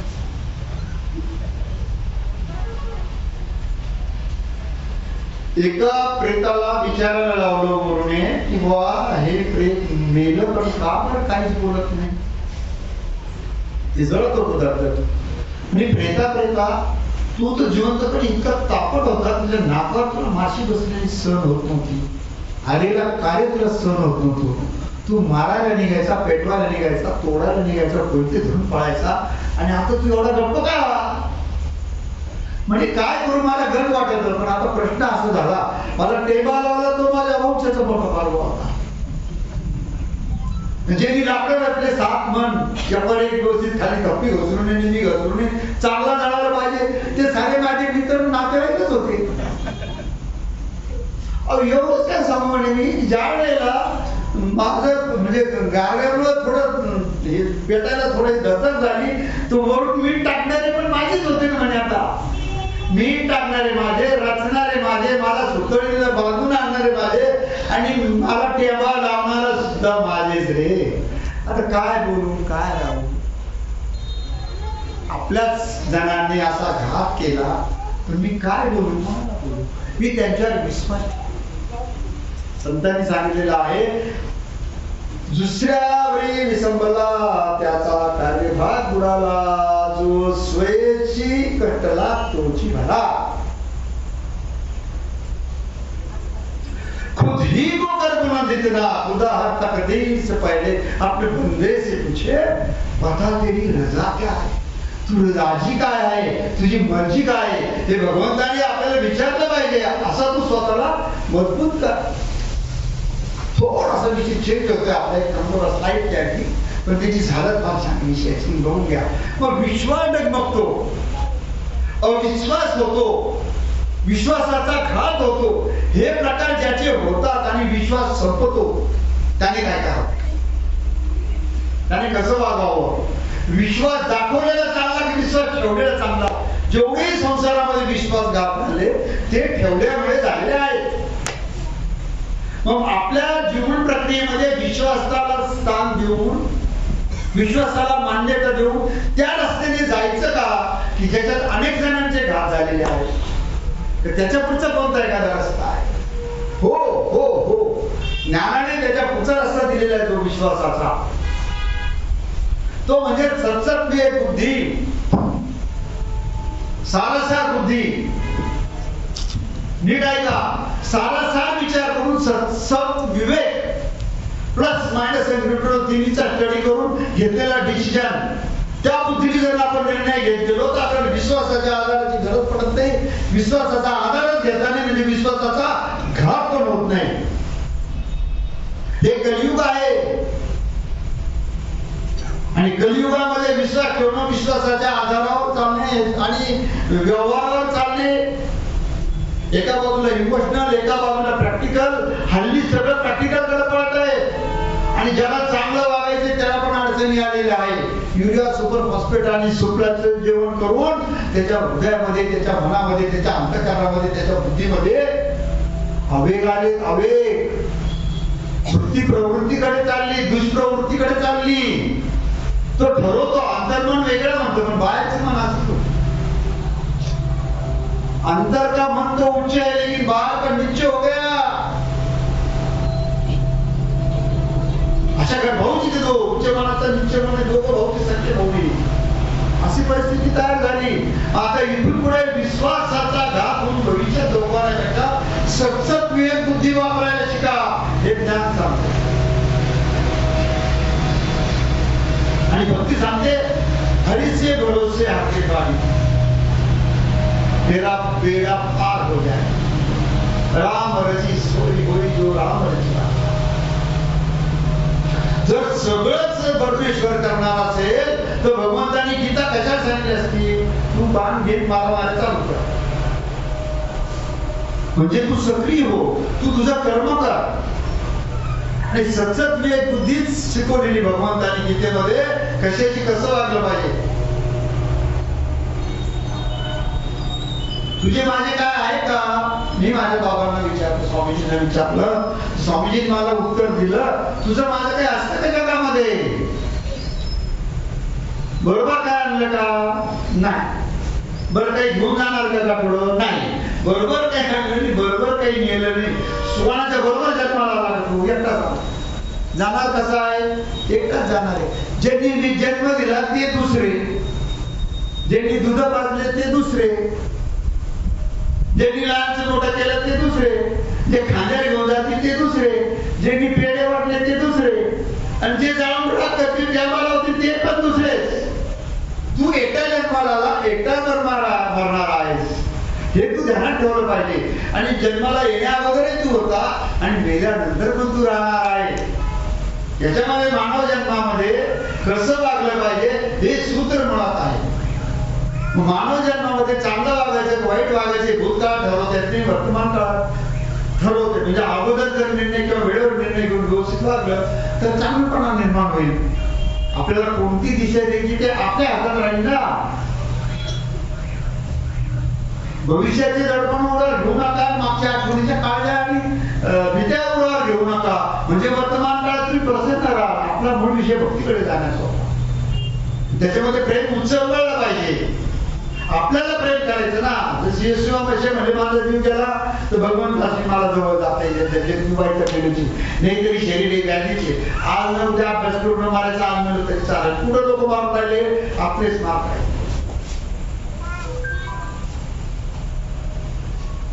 तर सगळं म्हणून मला पुढे काय म्हणायचं की आपलं प्रेम आणि हृदय जिवंत करायला पाहिजे. आता मुख्य सूत्र सांगतो, म्हणजे कुठल्या पार्टीवर पोहोचले आणले तुम्हाला कळेल.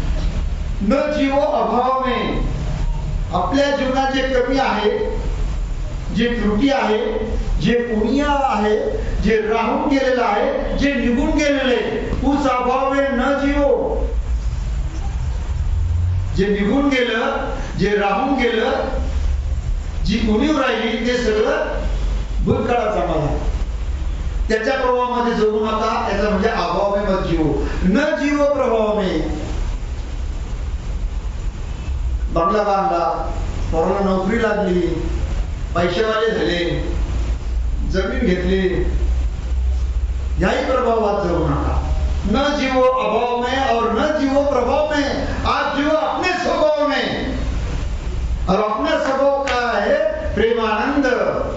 मैं प्रेम कुठे आहे? हृदयात. आनंद कुठे आहे? हृदयात. मग जिथं प्रेम आणि आनंदाचे समुद्र, ज्या भगवंताने, ज्या नियतीने, ज्या निर्गुण निराकाराने ज्या सगुण साकाराने आपल्या हृदयामध्ये जन्माला घातले, तिथं आपण स्वभाव आनंदात का नाही राहू शकत?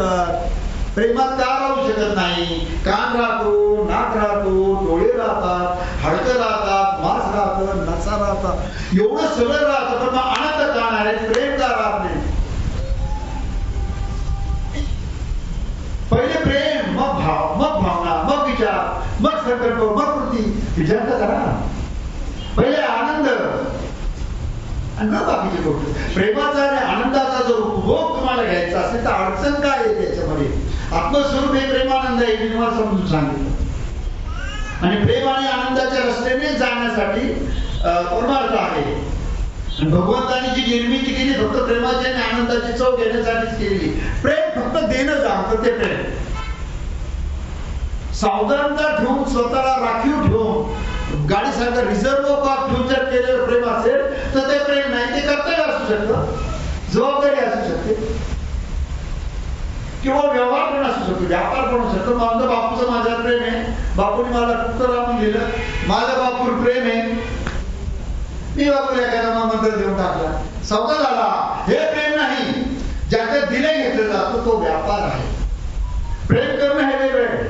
माझं नचिकेवर प्रेम, नचिकेतच्या जागे त्याच्याकडून लागतच, त्याला काय द्यायचं अव्यवहार मध्ये आणायची गरजच नाही.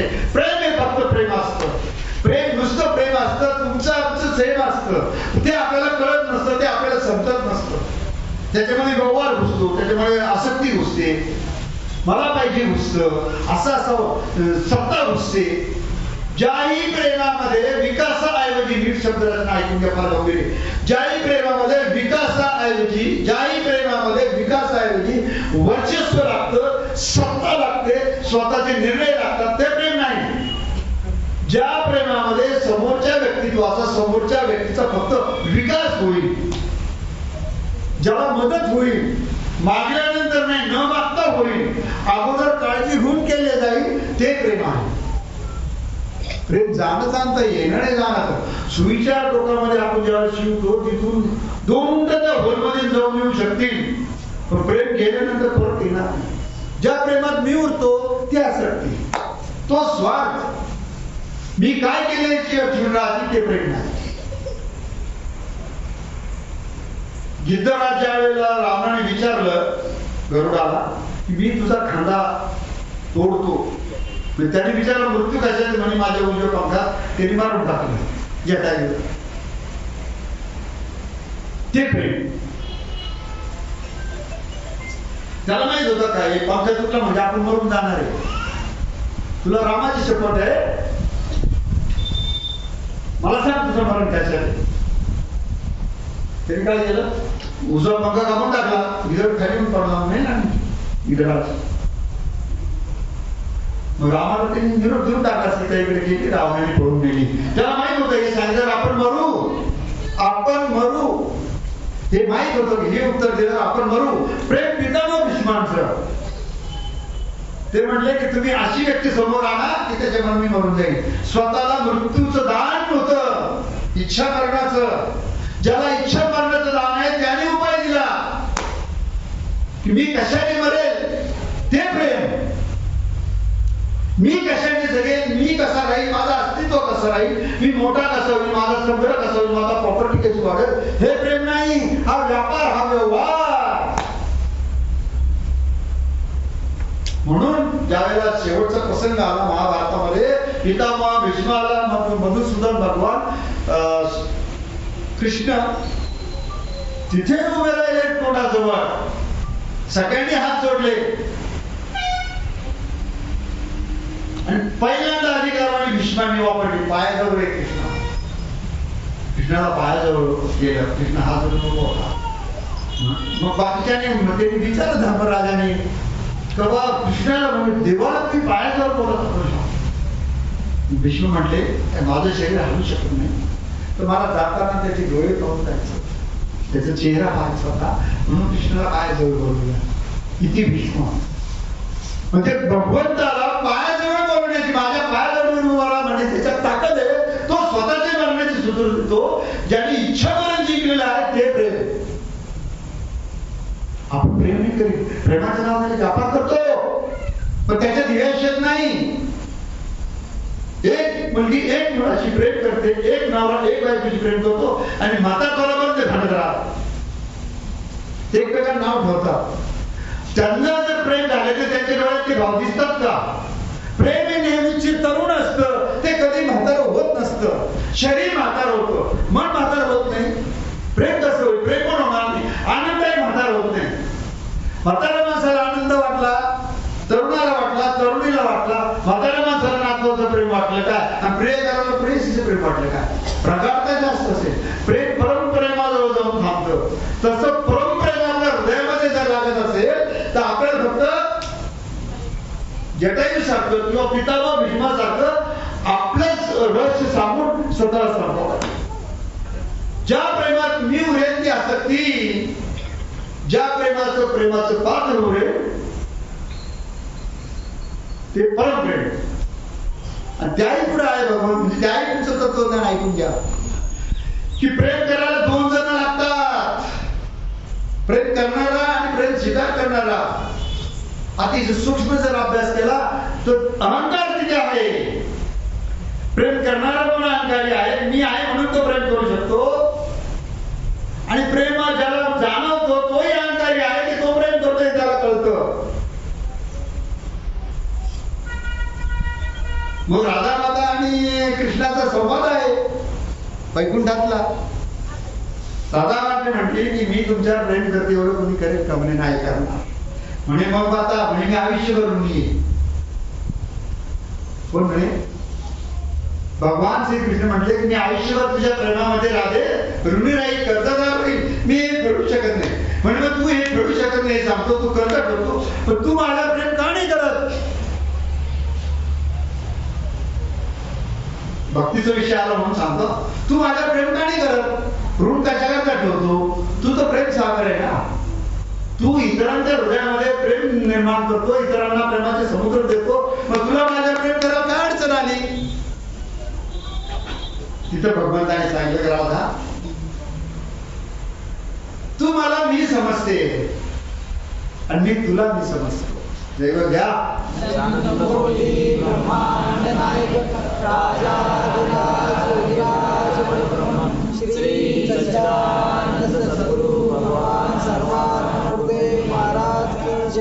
तुझ्यामध्ये तू मी हा भेद आहे, माझ्यामध्ये तो नाहीये. मी तुलाच मी समज, तूच मी आहे. इथून तिथून आपलं एकच रूप आहे. आपल्या लिलेपुरता आपण इथे आलेलो आहोत. हा भक्तीचा महिमा आहे, हा भगवंताचा महिमा आहे.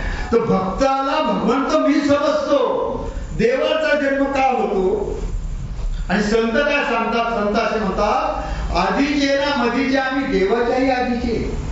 देवाचा जन्म हा भक्तांचे संकट सोडवण्यासाठी आणि भक्तांच्या शब्दाची लाज राखण्यासाठी होत असतो.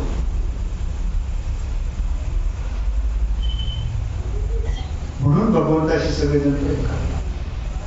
प्रश्न आहे त्या निमित्ताने प्रेम जाग होतो. पूर्ण प्रेमात जरी आलं ना, म्हणजे प्रेमाचं हृदय, प्रेमात व्यक्ती आली, हृदय जर प्रेमाने भरलं तर नावा भगवंताला शोधत जाण्याची गरजच नाही. तूच राहिला नाही, मी कुठून, मीच राहिला नाही, तू कुठून, मी नाही, तू नाही, तो तरी कुठं राहील? तू मी तुझा आणि माझा. नीट ऐका, तू मी तुझा आणि माझा आणि तो, हा सगळा भ्रम आहे. शरीराला लागून आणि प्रकृतीच्या आत. कशाचा तू, कशाचा मी, कशाचा तुझं, कशाचं माझं? बंधमुठी आहे ते खाली हात जाना है, क्या साथ लाए थे, क्या संग जाना है, ले जाना है. अरे किती विचार करायचे मोठे. शरीर आणि दिलं त्याची सुद्धा माती होणार आहे. कोणत्या भ्रमात आहेस तू? श्वास पुढचा बंद झाला तर उठून उभा राहता येणार नाही. कोणत्या भ्रमात आहे तू? काजल भगवंत करा तू काहीच करू शकत नाही. कोणत्या भ्रमात आहेस तू? पैलवान मरणं बंद आहे का? डॉक्टर मरणं बंद आहे का? राष्ट्रपती मरणं बंद आहे का? अरे काय तू? माझे माझे आणि कबाड होते, होतो मुक्तपणे झालो बद्ध घेऊन या छंद माझे माझे. तर स्वतःला मी समजणं, हे सगळे माझे समजणं आणि मला हे त्याच्यामध्ये ऍड करणं, हे दुःखाचं मूळ कारण आहे. दुःखाचा मूळ भेद सांगतो. जसं आत्मा आहे तसं जीवाला आणि जे बीजातल्यामुळे अहंकार आलेला आहे. सूक्ष्म व्यक्त गुप्त, अव्यक्त. अव्यक्त अहंकार आहे तो उघडता येत नाही व्यक्तीला. गुप्त अहंकार पण कळत नाही, सुप्त पण कळत नाही, आणि व्यक्त मध्ये भांडून मोकळे होत जातात माणसं. हे देह जो आहे हा 10 देहांचा देह आहे. स्थूल, सूक्ष्म, कारण, महाकारण, अतिकारण, विराट, हिरण्य गर्भ, अवघट आणि मूल होते आणि परमहंस. एवढ्या 10 देहांचा हा देह आहे. म्हणजे ते सगळे पडदे तुटले पाहिजे. हे प्रेम करू शकतो, हे आनंद करू शकतो. आनंदामध्ये व्यक्ती कधी साथ देत नाही. प्रेमामध्ये व्यक्ती कधीच बदला घेत नाही. सुधरायचे, शाप द्यायचं काम नाही, बदला घ्यायचं काम नाही. हे भांडणामुळे अनेक जन्म वाया जातात. हे भांडण मानव निर्मित असतात. काही शब्दाने, काही स्वार्थाने, काही आसक्तीने, काही हुकुमशाहीने. आपल्याजवळ प्रेम शुद्ध आणि परम जर करायचं ठरलं तर जास्तीत जास्त नामस्मरण करा. हे गडूळ आपोआप निघून जाईल. समजा नदी आहे, तिथे लोक थडी मोकळी झाली, काही कामं करतात जातात. मेले, प्रेत जाळला, घरं भेस गेली, गाय गेली, सगळी नदी घाण होती. ज्या वेळेला विजा करतात, महापूर पाऊस येतो, दाना सगळे ते नदीची थडी वाहून जाते, स्वच्छ होऊन जाते निर्मळ पाणी. नंतर ते पाणी 1-2 पावसामध्ये पिण्याच्या लायक होतं. की जिथे घाण पडली तिथे वास येतो. तिथे मेलेले जनावर भेटले होते, तिथं माणसं बाहेर गेली. तसा हा प्रेमाचा पाऊस पडण्यासाठी स्वच्छ निर्मळ हृदय पाहिजे. आणि निर्मळ हृदय होण्यासाठी नामस्मरणासारखा पर्याय नाही. आत्मा जर हृदयामध्ये चैतन्ययुक्त आहे, तो जर भगवंत आपल्या हृदयामध्ये आहे, सद्गुरू जर आपल्या हृदयामध्ये आहे, तर त्यांना प्रकट होण्यासाठी आपल्याला स्वच्छता करावी लागेल. त्या स्वच्छतेसाठी संसारी माणसाला रुचल, पचल, आवडल आणि शिवाय परवडल हा उपाय आहे नामस्मरण. भक्तीच्या मार्गात आपण क्लिअर कडे आलो. तुमचं हृदय तुम्ही जर निर्माण केलं, तुमचं हृदय जर तुम्ही शुद्ध केलं, तुमचं हृदय जर पवित्र प्रेमाने भरलं, फक्त प्रेम, काहीच नाही, नुसतं प्रेम. 2 चिमण्या जर मारामाऱ्या केल्या तर आपण त्या पळा म्हणजे हाकलतो बघा तुम्ही. 2-4 कुत्र्याने एखाद्या धरलं जोरात करतो. एखाद्याच्या कोंबडीच्या मागे कुत्र लागलं, कोंबडी नातेवाईक नाही, कुत्र पण नाही. एखाद्या मांजरीच्या पिल्ला मागे कुत्र लागलं, कुत्र नातेवाईक नाही, मांजरा मागे नाही, काट्या धुवून पडतो आपण. ओरिजिनल प्रेम. तिथं देणे घेणं व्यापार व्यवहार काही नाही. मला काही लागतं मी काही देईन हे प्रेम नाही. मी काही द्यायचं म्हटलं तरी हाय प्रेम नाही. मला काही लागतं म्हटलं तरी हे सुद्धा प्रेम नाही. प्रेम नुसतं प्रेम असतं, तुमचं आमचं प्रेम असतं, फक्त आपल्याला ते कळत नसतं. जसं प्रेम ढगांचं आहे. जमीन फाटीवरून करूर होतं, विजाचा मग बडा पाऊस पडतो. पाऊस पडला, हिरवळ येते, नद्या वाहतात, पाखरं उडतात, मोर नाचतो, कोकिळा ओरडतात, किती आनंद होतो, सगळे खुश होतात. पावसाला वगैरे नोटा पडत नाही, पाणीच पडत. तर आता आपल्याला प्रेम कसं करायचं आहे की समाजामध्ये एकत्र येऊन जसं थेंबे तळ साचे समुद्र तयार होतो अशा पद्धतीने प्रेम आपल्याला झालं पाहिजे. एकमेकांना करू सहाय्य अवघात हुसवंत जे भेटेल होतं तयासी जाणीजे भगवंत. प्रत्येक हा जीवात्मा प्रत्यक्ष भगवंत आहे, त्याचा अंश त्याच्यात पण आहे, तोच अंश माझ्यामध्ये आहे. जसं डोळ्यात अश्रू आले पाणी, मिरचीतला रस आला पाणी, रक्त काढलं पाणी, गडरीत वाहणार पाणी, सलाईन मधलं पाणी, पाऊस पडला पाणी, गाईचं दूध निघालं पाणी. एकाच पाणीचे उसाचा रस आला पाणी, एकाच पाणीचे वेगवेगळ्या संगतीने वेगवेगळ्या बीजाने मिरचीचं पीठ टाकल्यामुळे पाणी तेच दिलं तरी ते तिखट लागणार रस. ते जर उसाला दिलं तर गोड रस होणार. मग हे जे बीज वेगळे आहे आणि त्यामुळे जे उगतं, तसं संत आणि सद्गुरू जो गुरुमंत्र देतात त्याला बीजमंत्र म्हणतात. नीट ऐका आता. ह्या बीजमंत्रामुळे आपल्याला प्रेम पण उचलतं, आनंद पण होतो. प्रेमात माणूस असला त्याला मोक्षाची गरज राहत नाही, आणि आनंदात माणूस असला त्याला पण मोक्षाची गरज राहत नाही. आणि जिथे जसं आहे तसंच स्वीकार करणे यालाही प्रेम म्हणतात. तर आता मला प्रेमाचा विषय पूर्ण झाला. आता आनंदाचा विषय घ्यायचा. हे आनंदी राहण्यासाठी, प्रेम उसळण्यासाठी आपलं हृदय निर्मळ झालं पाहिजे. आणि हृदय निर्मळ करण्याकरता एक नामस्मरण करा किंवा संतांच्या जवळ जाऊन सत्संग ऐका. सत्संग जन्मजन्मीची मळ धुवून टाकतो. सत्संग में तो बिना कुछ खोई सब कुछ पाया जा सकता है. सत्संग ऐसा है वैचारिक दारिद्रता निकल जाती है. सत्संग बिन नहीं शांति. तुमच्या मनाला जर शांतता लागत असेल, सुकून लागत असेल, अमन लागत असेल, चैन लागत असेल, तुम्हाला सत्संग करावा लागेल. तुमच्यातलं माणूस पण आणि तुमच्यातलं आत्म्याचं स्तरावर तुम्हाला जगायचं असेल, मानवाच्या स्तरावर जगायचं असेल तर तुम्हाला सत्संगाची गरज आहे. आणि सत्संगातले विचार टवटवीत राहिला. विचारांची तब्येत खराब होऊ देऊ नका, मनाची तब्येत खराब होऊ देऊ नका. अनेक प्रतिकूल आघात आल्यावरती मनाची परिस्थिती तब्येत खराब होती. मन दुखवले जातं, मन तुटले जातं, मन करपले जातं, मन ओरबडले जातं, मन जळतं, मन मुडतं. हे सगळे आजार जाण्याचे असेल तर त्याला मनाचा आहार आणि औषध आहे. मनाचा आहार आणि औषध आहे त्यासाठी जडीबुटी म्हणजे नामस्मरण. जी व्यक्ती आपल्या जीवनामध्ये नामस्मरणाचा अंगीकार करते तिची मनस्थिती प्रतिकूल परिस्थितीतही चांगली असते.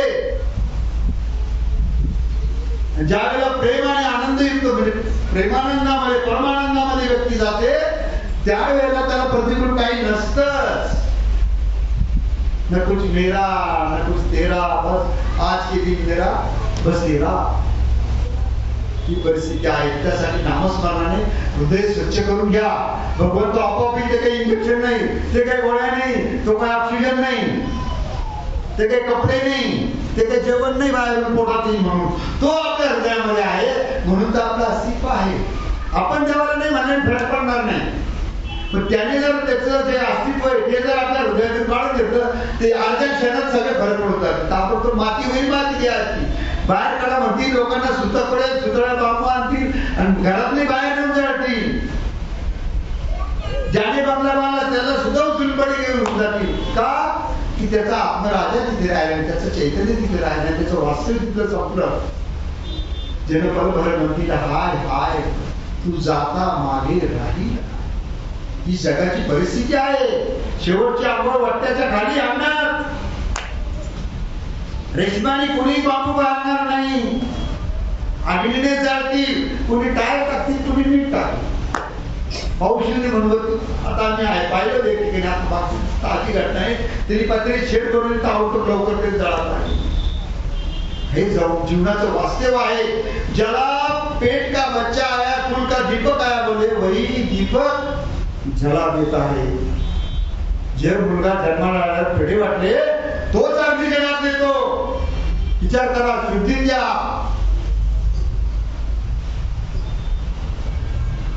ज्या मुलावरती प्रॉपर्टी दिल्या ज्याच्या नावावर आपले उतारे जाणार आहे तो आपल्याला अंडीला करणार आहे. ज्या नातेवाईकांना अक्षरशः मी म्हटलं माझं म्हटलं त्यांना गणगोत केलं, फेटे बांधले, कपडे केले, मानपान दिले, तेच मौतीला येणार आहे.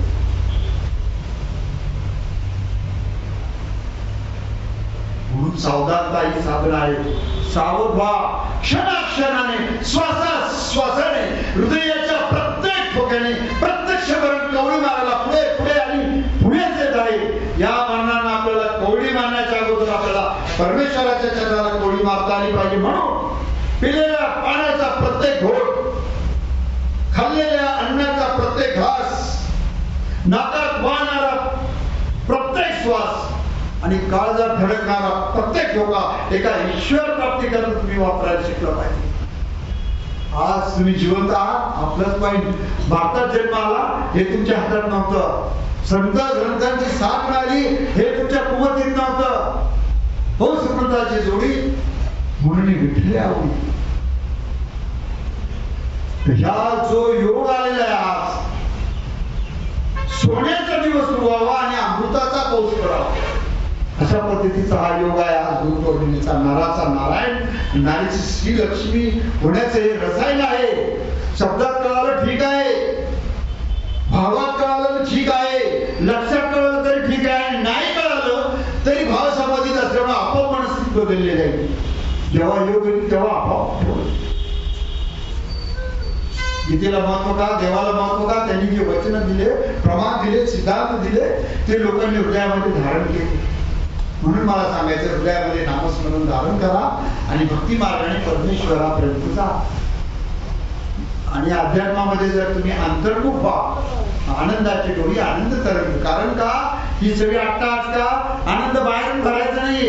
अकारण आनंदी, अकारण प्रेमी, अकारण दयाळू, नो पार्सॅलिटी, नो बिझनेस, काहीच असत नाही. बस सूर्याला चटके बसतात, नदीच्या पाण्याचा वापर होतो, तिला फक्त समुद्राला भेटायचे. मग तुम्ही काय केलं तरी ध्यानात येत. झाडाचे दगड मारून फळं तोडतात, फांद्या तोडतात. आपल्याला अजून लोक दगड नाही मारती, कुणी आपल्या हातपाय बी तोडती नाही.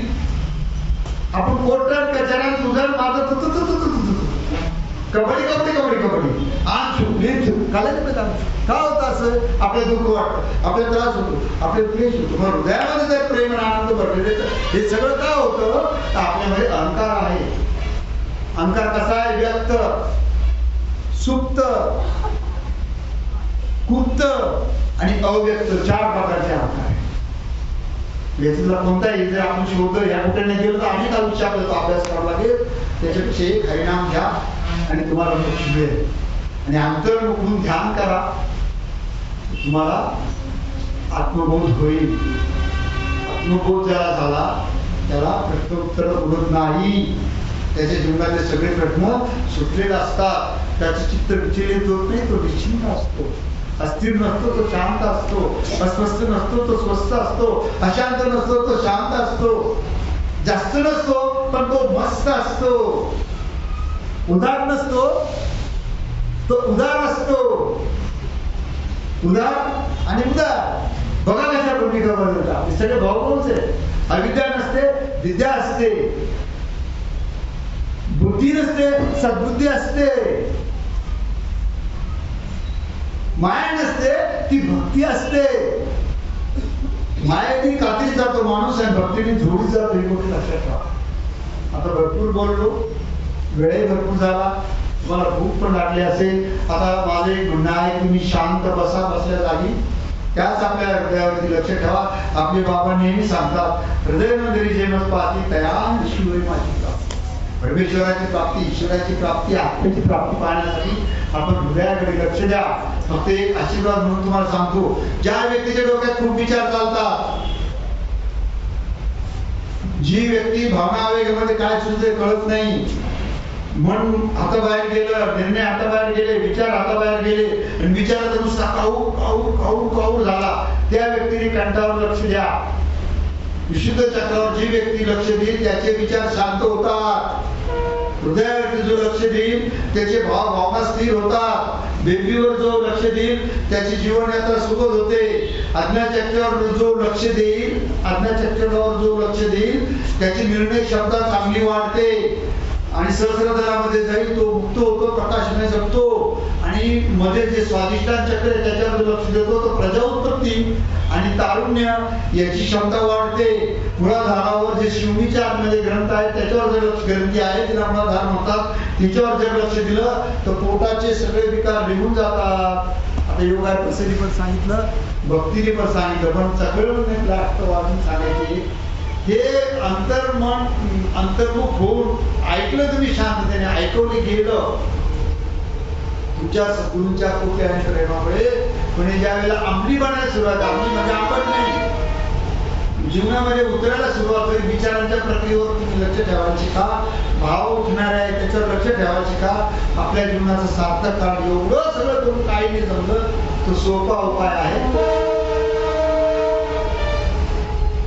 खूप प्रेमानं विजय मंदिराचं रिटर्न.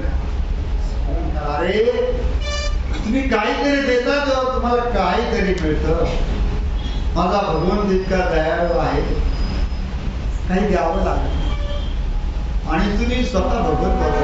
फक्त स्मरण करायचं. सांगा बरं, आठवण केल्याने देव मिळतो, आठवण केल्याने देव होत आहे. किती स्वस्त प्रक्रिया आहे.